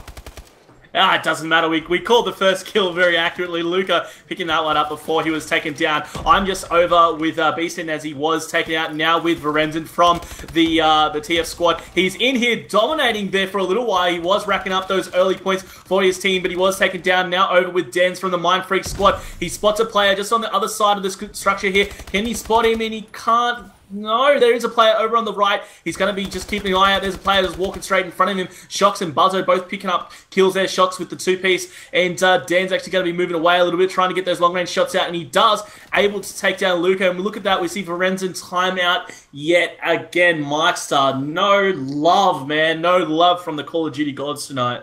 They were not meant to end the game at that point in time. That was not what they are meant to do in this game. That is not at all what they're meant to do in this game. We will need to go to another break. Why? Base God. Why do they do this? You know what? Before you cut to a break, Mike, I'm going to ask our stream viewers come up with a topic for us to have a chat about, and that way, if we have these issues again, we'll talk about it. Something COD related about champs or any other issues that they might see in the community. Something about players, teams. Let us know. Just let us know what you might want to see. We always appreciate feedback. I'm sure, don't we, Mike? We always do, and I mean, if you have any suggestions as to what you want to actually see in this overall, in the production quality. I mean, we have been trying some new things now. We brought the cameras on. We've got some new overlays. We've got our stinger transitions. If you want to see something, the stingers. Yeah, they look pretty good. Shout out to Pulse for creating them. But if you do want to have anything, even especially in downtime, if you want to have any content specifically made for those downtime periods, be sure to let us know, so you can work on that and make that production value that extra bit better. But just for the record, they weren't allowed to actually end that game, but. And because of that, because they ended it after a kill was made, that actually map is forfeited. So Plantronics.Mindfreak actually now up 5-1 in the series. And we will now be going to the in-between map break, changing hosts, and getting everything on the right track. So we do apologize once again for the all the issues. Of course, it's out of our control. Players disconnecting and whatnot, but we will hopefully be back for a proper map search and destroy on Terrace. Alrighty, welcome back, ladies and gentlemen, to the CyberGamer Advanced Warfare ASTRO Championship Series Pay-to-Play ODC number 2 grand final matchup here between the faction AU and Plantronics.Mindfreak. I'm Myksta, joined by Inmaniac. Now, at the end of our last intermission, so to speak, we did state that it was a forfeit and it would be a 5-1 lead to the team of Mindfreak. Mindfreak, out of a show of good sportsmanship, have agreed to replay the map. And we will be starting now, or continuing rather, on Hardpoint Detroit. Hopefully the complete amount of time needed for this one. Starting off once again, I'm going to jump on board with Luca. Inmaniac, you said last time he was going to get the first kill. Can he do it again? We're about to He's gonna do it again. No! He gets shut down by Fighter. Fighter able to pick up the first kill here. I'm over with Beeson at the moment, and he was able to get the first kill before. And actually, after his death there, was able to take down Dens. I'm with Barney now, as he is in the hard point right now, racking up some kills for this squad. Able to get the quick kill out on Fighter as well. Excite backing him up by taking down Dens, racking up these points in this first hard point. Nice work by these guys. However, he was shut down. Fighter and Buzzo both getting kills for the Mindfreak squad. I'm jumping over with Fighter now. He is in the hard point, racking up some points in return for his squad. Couple of nades out, and he did get some tags. It is contested, and he was taken down by Excite. And as you can see there, Excite actually picked up the two-piece. Luca taking down Buzzo. So that was nearly all of Mindfreak taken down, as they were able to get those valuable early points. Excite going to be holding this hard point for the final 3 seconds. Is going to be contested, though, by the players running past Atlas. Now, Dens is on your screens. The next hard point is at green. They're pushing forward aggressively onto it, but we do have Dens and Shocks both falling here until the players going to be watching one back into the alley. The entire team of the faction are just playing aggressive. They're going for these kills. They're playing the hardpoint game that they know Mindfreak play themselves. And Mindfreak, I'm really surprised that they're not playing as aggressive as they really need to. Now, I did just ignore the point that Shock's just got a triple kill with a nade with the help of... and I do have to point out, sorry to interrupt, there's a huge two-piece by Beast, and he's on an 8-point streak here. Sorry to interrupt you, Myksta, but he was just going off there, my friend. 8 points, and as I say that, as we probably would have just switched to him, he was shut down by... I didn't actually see what it was. I think it might have been Buzzo, but I'm over with Dens now from the Mindfreak squad, and he did just take down Barney. Beast in the background, getting a kill. Dens jumps in, picks up 2 huge kills on the hard point. He's now in here, and he was finally shut down by Luca. That was a huge push by him, just jumping over to Luca as he was taking out Beeson. I'm now with him as he just got a nice kill on Buzzo, and look at the scoreline, 55-25. However, the points are racking up for the Mindfreak squad. We do see the faction with the early lead here, still with Beeson as he picks up a couple of quality kills here before being shut down by Dens, who also himself just got the big 2-piece. Now this hard point is still contested. We can see in the background a lot of kills going around all over the place. A couple of solid nades out, and he will indeed pick up Excite there. So Dens still here, just laying down, having a quick relax here on the floor while there's nothing going on, still waiting for these spawning players to come in, and I guarantee they're going to be coming in strong. We saw the nade flying in through the window. Player right in front of him, he actually didn't see it. Beaston was able to pick up the quick kill there before being shut down by Shocks, and this is an even match so far, Myksta. It really is, but the points on the overall scoreboard seem to be telling a little bit of a different story. It is 69 points to 47, 7 minutes still in the game. Currently being contested. Fighter just being able to go on in with a double kill, shutting down Excite, who also picked off a double kill against the team of Mindfreak. So with the hardpoint now rotating over, it is going to be 18 points of difference, but it has rotated, of course, with Mindfreak now once again in control. Now, there's going to be a couple players coming out through green, looking to go into yellow, but will they be able to possibly continue things strong? We do have Dan's going in for one. He goes for the second. No, he won't be able to get it. Shox gets it with the nade. Now he makes it a double kill. Fighter also picked off a single. That was a complete domination. They've tied up the score. They've taken the lead, and this is an incredibly close match.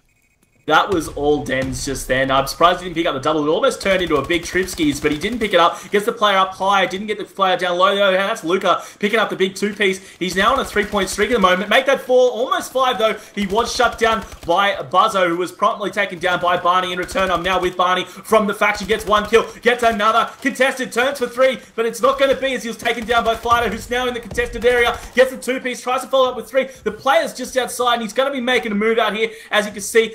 On all the kills happening at the moment, Fighter picked up their big two-piece earlier as Buzzo was the last to take down Beaston, and again takes Beaston off the spawn. 87, make that 88 to 92. So the points are going back to the faction's favor. 3-point gap as I'm just about to send it off to you, Myksta. This is really close.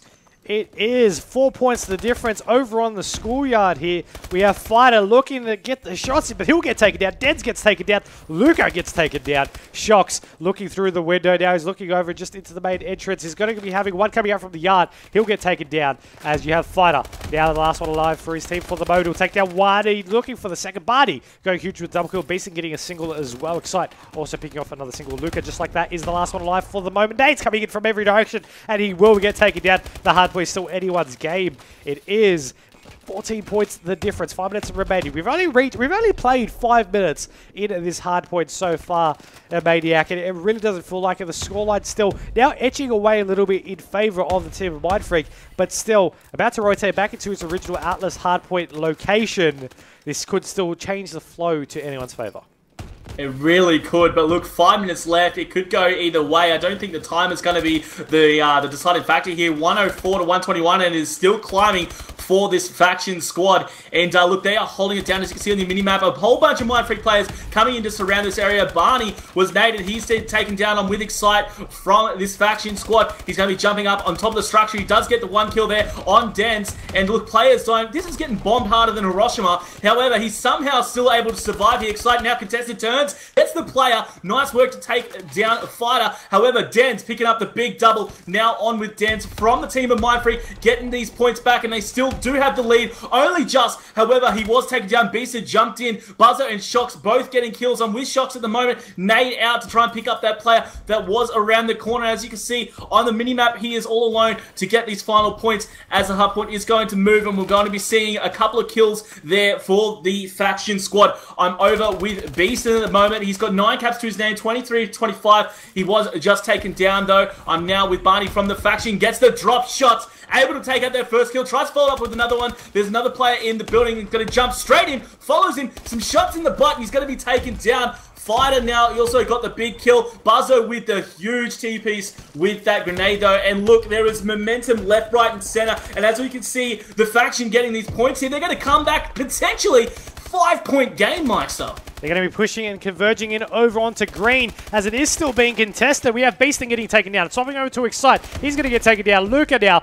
over on the Alice. He's boring. Let's swap it over to the Mindfreak team. Fighter over in green. He's going to be getting these points. It is still not even 10 points the difference. It's 9 points the difference. And I mean, you're going to be seeing right now, it's just going to be increasing just a little bit. Just nearly tied back up. 4 points of the difference here as Barney will be over on the car park. Of course, it has already rotated there. 55 seconds on the clock for this one. Now, this car park Hardpoint can be held quite comfortably if you can cover all bases. You got the stairway from underground, you got the ramp, you got the window, and you got the yard that you need to be careful to go towards. And, of course, the stairs.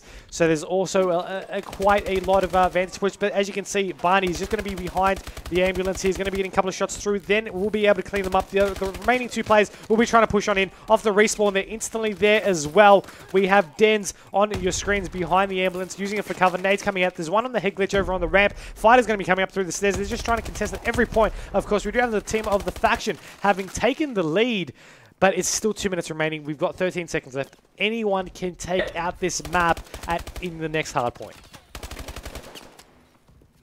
There has been so many crazy kills in that car park. It was insane. The drop shots, the jumps and dashes around the corner to get the kills. I'm on with Beast at the moment. He tried to get the player who came around the corner. Indeed, picks up the kill on Shocks. However, he was promptly shut down. Now with Barney from the faction squad. As you said, his team do have the lead, and they're walking away with it a little bit here, Myksta. 182 to 147, and Barney is still taking the kills down. He just took down Shocks. He's going to look for the player. There's going to be a player probably coming to his right there. However, player right in front of him, that player I did mention, coming up from the right, did take him down. That was Buzzo. I'm still with Excite though, because I need to follow this faction squad, and indeed, he did just get the kill before being dropped by Fighter. Let's go check out this Mindfreak squad now. I'm with Fighter. He's on a 3-point streak. He needs to come back. 1:16 left on the board. Gets the 1 kill. Follows it up with 2. There's a 3rd player. Can he get away? Let's see if he pops back out. Can he follow it up with 3? No. Those shots were off. Only 8 more points required from the faction. 1 minute left on the board. Still possible for the Mindfreak squad to come back. However, they need to do some crazy work, and I don't think it's going to happen with the likes of Luca going huge with the 2-piece and Shocks and Fighter looking down the stairs, and look at that. It's going to be 200 points to these guys. And of course, I got confused. I was thinking earlier where there was the 50-point lead. 206 points to 166 at the moment. 42 seconds left on the clock, and I think it's going to be a bit too hard for these Mindfreak squad to come back now, Mike. It definitely is, but you got to really show that fighting spirit at the end of this map. I mean, 30 seconds to go. Of course, it might be that mathematically impossible stage, but already a couple of the players there from Mindfreak have left the game to possibly go up and host their maps there. Regardless, Fighter and Dead seem like they're going to finish that one off. Fighter, I really want to hope he actually gets his 40 bomb at the end of the next 10 seconds. He's going to be over at the back of the car park, going to be now pushing on forward. But will he be able to do it? He's got 2 lined up. No, he's going to get 1. One more kill is all it takes. And he won't be able to do it. Oh, 1 off. Yeah, so we're going to be seeing our series score go to 4-2. Yep. So the faction aren't out of it yet. It's nice to see that these guys still have some competitive spirit in them. I just want to touch on the fact, this is just opinion, I could be totally wrong. I think it's a bit BM that the Mindfreak guys leave early. I mean, yeah, you could argue that there's no point to playing, but I really think it at least from a spectator's point of view, or for the sake of the game, I think they should play it out to the end. But hey, that's just me. That was a really entertaining game to watch, Myksta. I really love that. And the way the faction squad came together was quite insane. Now, if you look at their KDs, they're pretty even money. In fact, 3 of them are on negatives, but they came together to get the win there. And it's the points on the board that mattered at the end of the game. That it was. We've got a Search and Destroy coming up next, though. And we saw the last one, not maybe being the best of their ability for this, but it is, as you mentioned, going to be 4-2, still a best of 11 series. We'll take a short break, and we'll be back soon with that Terrace map. Welcome back, ladies and gentlemen. Search and Destroy Terrace is the map loading on up here in the CyberGamer Advanced Warfare Astro Championship Series. Pay-to-play ODC number 2. I'm Myksta, joined by Inmaniac. Once again, Search and Destroy. I'm really excited. I know we already saw a Search and Destroy map for map 5, but I'm excited to see it again here for map number 7. The overall series scoreline, of course, is 4-2. The game needing to be ended as a swap transitions always grinds my gears, but that is okay, because a maniac, think of something clever to say. Will I now? Look, that's the name of the game. That's COD timing, right? We always get that, and especially from a caster's point of view, it always seems that something happens at the worst possible timings. What I will say is that it was actually a player, I think, that joined there. Yet another player joining. Thanks, kids. If you could not, that would be great. What I did want to say is that Excite, even though he's feeling obviously played really, really well in that last game, Mike, so obviously we all know that he's quite a dominant player himself, but it's interesting. I find it a compliment to the player that they can go in with any team and then basically just thrive and, in fact, help dominate, in which case they did. The series score now sitting at 4-2 and helped them win that last game. So, I don't know, just a bit of a shout out, I guess, to Excite playing really, really well to help this team. Well, speaking of that, bringing it up now, you mentioned about Excite being the substitute player. Now, Beaston is actually also a substitute player. They are using 2 substitute players, of course, you know, one being in place of Blue. Yeah, Varenton has been having a lot of connection issues for the last couple of maps, and they have decided to bring Excite back in so they don't have any more of those issues. So now we're going to be starting up finally on the Search and Destroy Terrace. We've got the Mindfreak team on the attacking rounds up first. You see Shocks with the bomb. We're going to be having, I do believe that is Fighter going to be pushing up. No, that's actually going to be Denz, who's going to be just pushing up quite aggressively. He's going to be able to take down one. He sees the second one. He's going to be able to pick off the second kill as well. 2 players left up, Barney and Beaston from the faction team. And will it be a triple kill here for Denz? Yes, there's a third. Where's the fourth? Barney is all the way on the other rooftop. He's going to be entering into the middle side map, and there's going to be Fighter taking him down. Yeah, there was some nice work by the squad early in this game. So obviously 1-0 is the score at the beginning of this game. It was nice work by the Mindfreak squad. Fighter able to polish off that last kill there. And I think my scoreboard might be lying to me. There was an extra player in there. He might have just quit out though. But yeah, Fighter did really, really well with those shots at the end. So 1-0 is the score going in here. Mike, who are we going to be following at the start of this round? We're going to be going on the attacking team, and we're going to be going on board with the bomb carrier. One thing I just want to note, look at the leaderboard. Varenton the Spectator is above on the leaderboard rather than the rest of the team because they haven't got a point. They've all been, they're on the donut at the moment. Of course, it's only been 1 round, so it's fair enough. And that's going to be Barney with the bomb. He's going to be on the cliff face here, as we do have Luke picking off that first kill. He's going to take down a Fighter, and now he's going to rotate over into the bottom wood area, going up through the stairs. Now, of course, still plenty of time remaining to make something happen as he joins back over into the middle side of the map. I'm really waiting for a play there, of course, over the players that were really right next to him. But it's only going to be Denz left alive. The rest of the players did get taken down, and of course that bomb, was planning quite a while ago. But that round will be taken by the faction there, and that would get a convincing win for themselves as well. So far, we've been seeing these 2 rounds played, these 2 rounds being quite convincing to the teams that taken them out, and I think it's going to be proven to have quite a interesting Search and Destroy ahead of us. Yeah, well, we know that the faction is on the back foot in regards to series score 4-2. As we have stated, they did take out that round there to tie things up in this S&D on Terrace. So they've still got a lot of fight in them, and indeed they need to keep this, build this momentum, and expand upon it. And I think now that they've got this extra sub in, hopefully we'll be avoiding any more connection issues.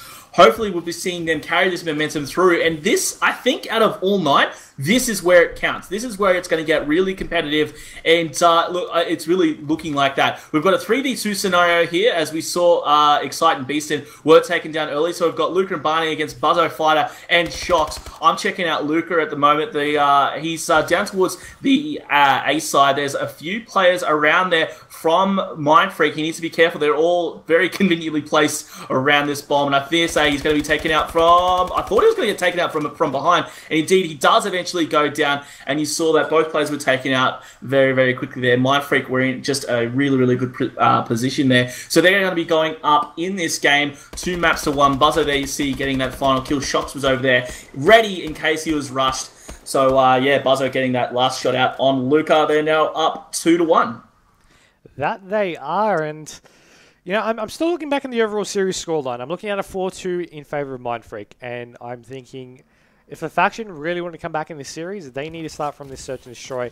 They're down in terms of 1 round, and Mindfreak aren't going to make it easy for them, but they need to think of some creative plays, get a little bit of extra lead, carry that momentum onwards like we've seen them do in the past, and be able to carry that forward for a couple of maps wins. I mean, they didn't beat Mindfreak yesterday in the ACL 5K for just out of plain luck. They definitely did things right, and they need to channel what they did then into this competition now if they really want to stand a chance. They've already planted the bomb down here over onto the A side, of course, getting a couple kills in the same time. But 3 players left up for Mindfreak, only 2 for the faction. It's Excite and Beaston taking on the rest of Mindfreak. Yeah, and I was just on with this site there, how he was just taken down by Fighter. Now, I'm just checking out Fighter at the moment. He is going to get the bomb down. In fact, that's going to, defuse the bomb, rather. It doesn't really matter, though, as all players were taken down. So that was, again, a nice round for the Mindfreak squad, making the score 3-1. And... look, as we've stated this before, S&D, they've always been strong in their S&D. I can almost say right now that Mindfreak are going to take this one out. And if they do, they would only need 1 more map. So quite interesting to see how this is going to play out, and if the if the TS squad can basically come back. I'm still with Fighter as he got that first kill out on Beast, and he's going to be running down the stairs now. So we've got a 3v4 situation. As I say that, Luca actually took down Dense. Fighter in a gunfight here. Excite getting the better shots out. I might jump over Excite at the moment, and let's just see. There's going to be a couple players around him. In fact, that's going to be Buzzo who takes him down very promptly. We've got Luca and Barney still alive for this TF squad up against the one and only Shox. The only guy up for the Mindfreak squad. He's got a 1v2 situation. Let's see if he can do it. The bomb, it doesn't really matter at the moment. He needs to be kind of careful where these players are. There's going to be one straight ahead of him. There he is. Spots him. That was some great reflexes from Shox there to be able to take down that player. Now we've got a 1v1 situation of Luca versus Shox, two of the best players in OzCOD. Now, we haven't seen Luca move. He doesn't really want to mess this up, basically. Obviously, the game is in the hands of Shox. He needs to make a move with this bomb. He's eyeing off that very juicy-looking A-bomb, and he's going to be attempting to make a move. But look on your mini-map. We do see Luca making a move. They're very close, and here it is. Luca gets spotted and he was taken out, so that's now going to make the scoreline 4-1. Shox played that really well. His reflexes came into play to get the quick shot on the previous faction player, and then able to take down Luca there in the end. Really nice work by him. 4-1 is this map. The lead is growing round after round after round. 3-round advantage to the team of Mindfreak at the moment, only needing 2 rounds to secure the map and bring themselves to tournament point, championship point, match point, whichever you want to call it. They're nearly there. We already have a couple of players dropping off early from the faction. Barney's going to use his Exo ability, it seems, the Exo mute, as he pushes on forward to this B-bomb. Of course, they already have been spotted there, as there is going to be a couple of players jumping in through the back. Dens was able to take down Excite, but Barney will take it down Dens. So he's now going to be all alone in a 1v4. It was initially a 1v4 situation. He was able to take down the first kill, but he was already pinched on out early. Shox is going to show Fighter who's really the boss in the team right here, and he will be able to get that defuse and be able to make it into 5-1. So they need one more map. They're now on map point, and they're really closing in the victory here for this Search and Destroy on Terrace.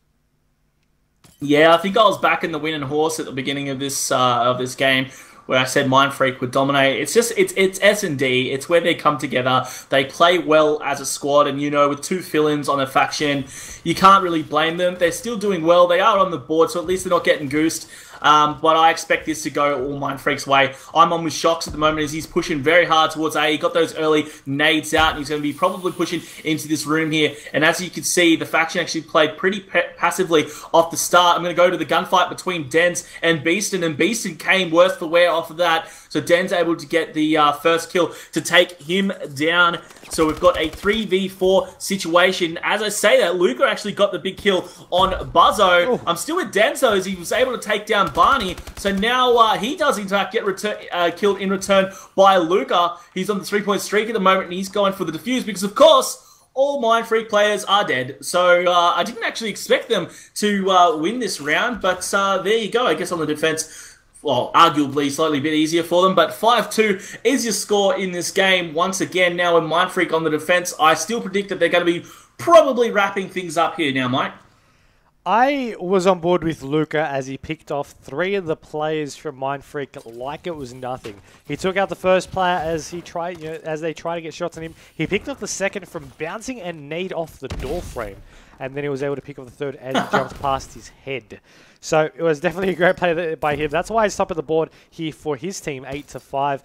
Fighter's going to be showing why he's topping his team over with 11-5. He did get taken out shortly after, but it is going to be a 2v3 situation. Now, Mindfreak once again down in numbers, but we'll see them if they'll be able to possibly defend here. It now makes it into a 2v2 because we did have Dens taking down Luca. Now, Buzzin will also drop, so now Dens is going to be the last one alive, but not for too much longer because he falls shortly after, as you're about to see here in the round in the kill cam. Yeah, and I am forced to eat my words here as Dans was taken down in the final kill cam by the faction member. Now, I can't really, I have no defense. This faction squad coming back to make things a 5-3 situation. We saw Excite there, able to get that final kill on Dens. Credit to them, they played really well, and they're going to be on the defense here again as Mindfreak are going to be trying to swoop in. They need to get this bomb planted and down. to finish up this game. I'm going to be kicking things off with Fighter. Off the spawn here. He's going to be jumping up high, and he's probably going to get these early nades out. Go and have a look at B, and it looks like, in fact, the bomb carrier is going to be following up here. So they're probably going towards this B side. He did spot a player. There he is, and he does get the kill there on Barney. He started with a couple of sloppy shots, but he was able to finish things up. We see Excite and Shocks both getting a kill in the background. Beastin able to get the kill as well. However, Fighter jumping up high to take him down. Now we're only seeing one man alive, and that's Luca. And he has to be careful with what he does here. Of course, the bomb being over close to the B side, and that's going to be guarded very closely by Fighter. However, you see him on the big rotate. Let's just check it out from Luca's screen, because there's going to be a player just up here to his right. We've got to see if he's going to check his spots. I might jump over to Dance. He's actually up on the roof, in fact. So it's going to be interesting to see how this plays out, Mike.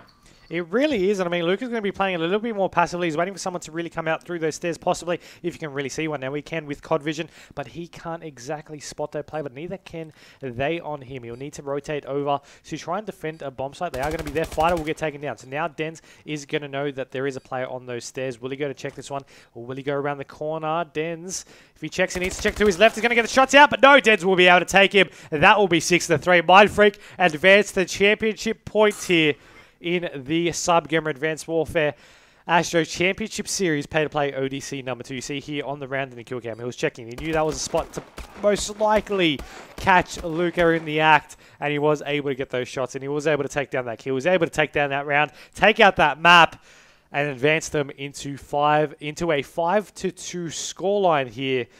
Fighter and Dens hitting double digits alongside Luca here in that search and destroy.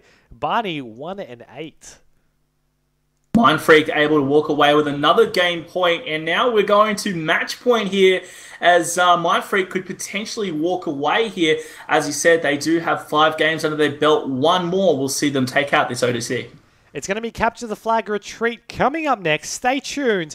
Potentially the final map after this. I do believe we're about to hit around the 14-hour mark. Competition period could end in this next 10 minutes. So we'll see how that goes, and we'll be back soon with Capture the Flag Retreat. Welcome back, ladies and gentlemen, to the potential final map here in the CyberGamer Advanced Warfare ASTRO Championship Series pay-to-play ODC number 2. Grand final matchup here between Plantronics.Mindfreak and the faction AU. This series has been going on for quite a long time now. However, we could be going into our final stretch, or we could be going into the beginning of what could be a brilliant comeback. I'm Myksta, joined by Inmaniac. This is Capture the Flag Retreat. Yeah, as you've mentioned, Myksta, it could potentially be our last game, and I was just on board with Fighter as he was taken down by Barney. Luca also getting a kill out there on Dance. I'm with Shocks at the moment from Mindfreak, and he did just get a kill, taking down Luca. Tries to follow it up with 2-piece. He's choking hard as he was taken down by Beastin. Let's actually just check. Actually, I was going to jump over to Beastin, but he was just taken down, so I'm with Dens instead from the Mindfreak squad here on this Capture the Flag on retreat. He's going to be jumping up high here. Barney taking down Buzzo in the background. Excite also getting a kill as well. Dan's able to pick up Barney there. Now he's looking towards the flag. There's another player, so it's a nice 2-piece to drop Luca as well. This is a good start for Dens here, and going pretty well. In fact, flag, however, in the hand of both Beastin, and it was Shocks until he was taken down. Both players being respectively taken down, and I'm over with Buzzo now from the Mindfreak squad. He's on a 2-point streak. There is another one of his players with him here. He's down, he's in the middle of the map at the moment. Spots the player coming over high. He was in a good position there to take any players that were coming towards him. Strong tags out there. Was distracted, and then he tried to get the kill on that other player. It was Barney, in fact, and I do think he was able to get that. 3 minutes 30 left in the first round. Spots the player there. Nice easy kill to take down Luca. Buzzo with a solid start here, going 6 for 1. He's on a 4-point streak and able to get the flag return as well. This squad is looking really strong here. Fighter and Buzzo both there working together. Mike, Buzzo's actually going really good at the beginning of this game. He started off with 6 to 1. He's on a 4 streak. Barney, though, is going to pick up the flag, and he's going to be pushing it out through what's looking like the pool side of the map. Now, Buzzin will be able to take him down. There's actually a player right underneath him. They're going to actually cross, not be able to cross paths, and the flag will get returned, but he will get shot in the back eventually. Let's swap on board with the guys looking to push on forward from the faction, and it is looking like Excite over on to the, with his teammates trying to pull that flag out. Now they will be able to get one.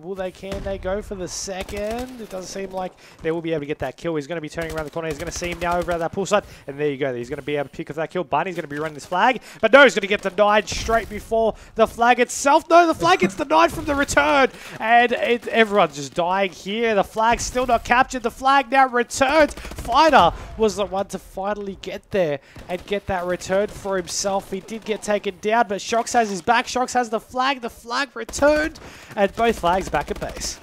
That was some intense gameplay. How Buzzo got those shots through the scrub there a bit earlier was quite amazing before he was taken down. I'm on with Luca at the moment as he picked up the two-piece on Fighter and Dan's. Shock's also being taken down by Barney. So we saw some nice kills out by the faction, still with Luca as he picks up the kill on Buzzo. So Mindfreak are dropping all over, and we do indeed see a cap there for the faction squad. And also we do have a relay set up as Luca, after getting those solid 3 kills, is now also carrying the flag and trying to take it through for his team. It looks like there's going to be no opposition here. It should be running quite nicely, and indeed it is. So Luca got the 3-point streak and able to also cap the flag 2 points to 0, Mike. We have, as you mentioned, that 2-0 flag lead. 90 seconds remaining in the half. Mindfreak not really looking like, I really thought after that last map they would be able to maybe secure the deal, especially considering that we have Uplink coming up next, and we already saw how well the faction play on Uplink. But either way, we do have 64 seconds remaining in the half. Buzzing on your screen, trying to get the tags out and take it down to Barney. Now he's going to be able to just play that defense for his team at the moment. He's going to have a couple of players contesting up through the top stairs there as they move their way around the turtle area for the flag point. We're actually jump on board with them. Excite going 12 and 6. He's going to be wrapping around through the back stairs next to the turtle, looking to see if he can pick off these players. He's going to pick off the flag, but he knows where 2 of the players are. So he's going to be jumping up over to the jump up, now going over to poolside as he's going to be running this flag. Of course, Mindfreak haven't really had too much of a successful run for themselves. Fire's going to try his luck anyway. He's going to get taken out shortly after the flag returns, and Excite should be able to get an easy flag out.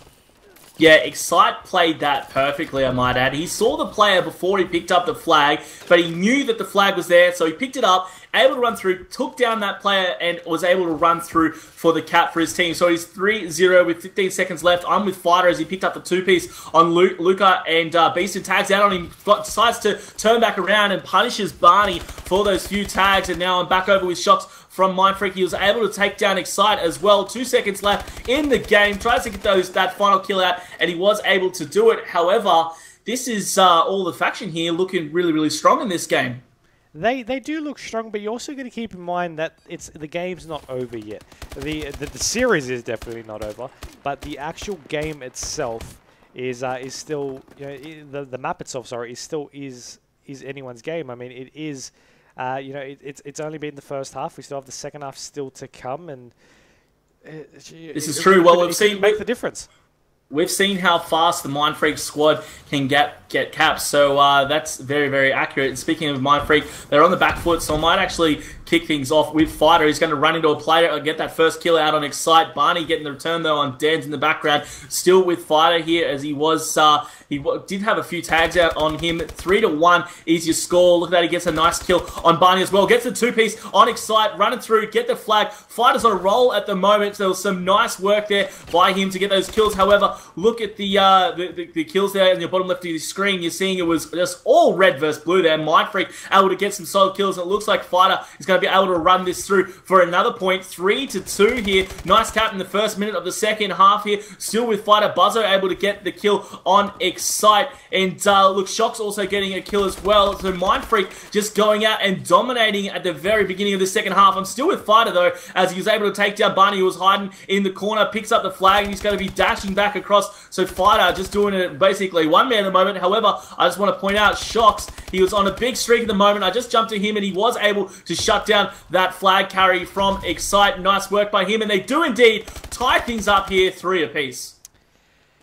Some maps, a lot of, if not all of the maps, have your good sides, you have your bad sides, and it seems Yeah, while being total personal preference really for a lot of these teams, you have the good side for Mindfreak being this half for them. They've been able to get consecutive caps in like it was nothing. Shock's going to be looking to pull another one. He actually dashed to the side of the flag, of course, intentionally, just waiting for someone to really go ahead and contest. We do have Fighter waiting over, of course, to try and pull that one out. Of course, Shock's is actually going to be defending his flag. My mistake for that. Fighter's going to be trying to be the one to pull it. So they've got a little bit jumbled with the names there, but he's going to be able to like not be contested at all. There was a player waiting, camping in the corner, but he was able to do nothing for the exosuit dash over into the flag. Yeah, Shocks, I just saw, I'm not sure if you're on Shocks, but I just saw him get stunned and he was able to take down the kill with the wild bullets flying around there. I'm now currently with Shocks, how he's off the spawn, moving towards the flag once again. And you know, Mike, I think you might have had a bit of wizardry to predict this because Mindfreak are coming back strong. Still with Shocks, he spotted that guy up high. There was a guy also in the corner camping who did eventually take him down. That was Luca. But this is a comeback if I've ever seen one.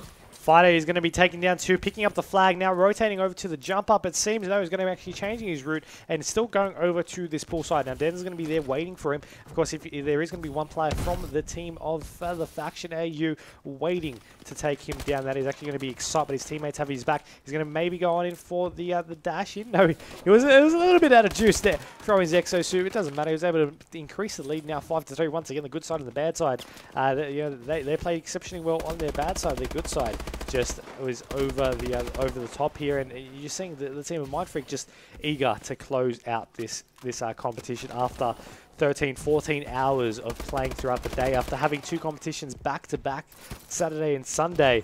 They're keen to take that break, and they want to finish this competition now. They do indeed, and look, I got to say, I'm quite shocked, in fact, at how strong they are playing in the second half. You pointed out that this is obviously their favourite side, and it's really, really showing. But they've been playing amazingly well. It's just on with Luca now. Was falling with Shocks, but Luca was able to take him down. Luca getting the tags out. However, Fighter just a bit too good for him. Fighter himself going 21 for 16, and he did get that kill just before. In the background, we're seeing Excite getting a couple of kills. Fighter taking down Luca, and look. Just over a minute left. It's still possible for the faction to stay in it, and indeed they have to if they want to stay in this competition. But Mindfreak looking really strong at the moment, Mike. They are. We have 60 seconds left in the map. 2 flags the difference. Beaston is going to be trying to pull 1 flag for himself. Barney is going to be providing cover.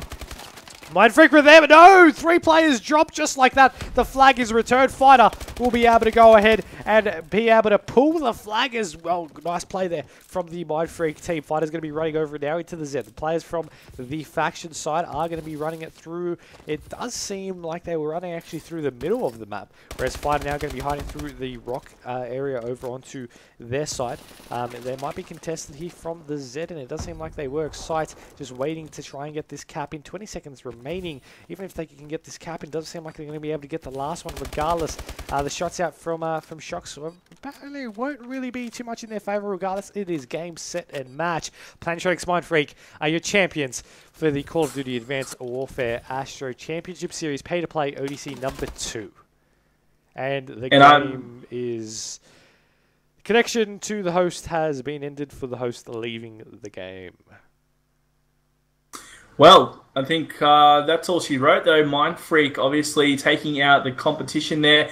It was some really nice work by the faction. Like, they played really well. Once they got excited in there, they really got some momentum going. And, you know, it's hard to say this, but I think if they were able to do that earlier or not have those issues, it would have been interesting to see how it panned out. Nonetheless, Mindfreak did take it out. I was really on the faction train for a long time there. Luca was going off for a lot of it. Varenzen a little earlier when he was playing as well, but it wasn't meant to be. Mindfreak just coming back with their reliability. I guess you can always say that they're a safe bet, playing really well. They didn't take out that 5K yesterday, but they've come back with their revenge and have taken out this ODC, Mike. They have, and I mean, it was a great series to end up watching after overall. I mean, this entire competition throughout the day was I think we've casted for around 6 hours now, nearly about 6 hours. The competition itself went for around 14. for the 13 to 14 hours itself. That is our record for our longest competition now in Advanced Warfare. The rest have normally been finishing at around 10 p.m. For ODCs anyway. And I think these players this weekend of practice leading up to the Call of Duty Championship qualifiers really was a great thing. Great experience for them. The ACL 5K, the pay-to-play ODC. They walked away with a little bit of prize money as well, $405 off my last count for first place. Second place, of course, the faction, $205, and third place walking away with $70. That was, of course, the Avant-Garde squad, who did 4 defeated some Plantronics.Mindfreak 6-4. So we have had 2 best of 11 series really back-to-back.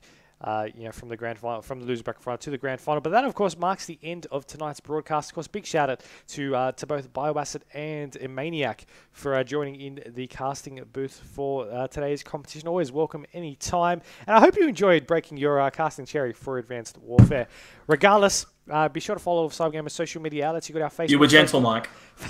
Facebook.com/CyberGamer Network, our YouTube, youtube.com/CyberGamer.com.au, our Twitter at CGAWACS.au, and of course this Twitch page at the bottom left of the video. There is a follow button. If you haven't pressed it already, feel free to go ahead and do so. We'll be back next with our midweek number 7 on this Wednesday. Of course, the weekend will, also plugging in all the other organizations. This weekend is a multiple of different other events. We have the Adversity Gaming Auckland LAN. That was on both Saturday and Sunday. Of course, you can find the stream there, twitch.tv/Adversity Gaming, I believe it is, I'd like to say. And for the Call of Duty Championships, we'll have the online qualifiers on both a Saturday and a Sunday. It's 2 separate qualifiers, Qualifier 1, Qualifier 2 for Australian teams. But Josh, since you're ACL staff, do you want to talk a bit about the qualifiers coming up?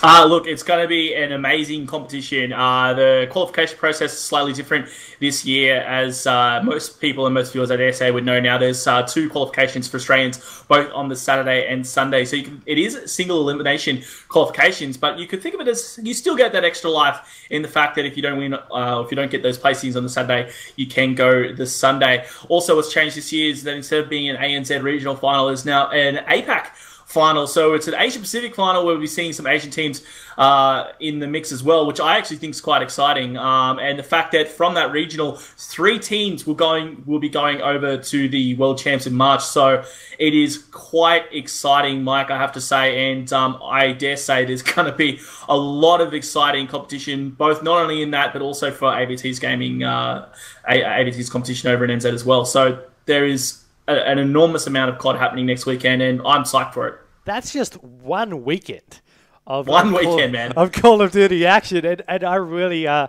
excited. I'll be actually casting at AVT as well. Josh and Maniac will be casting the online qualifiers, I do believe, over at the ACL studio, possibly.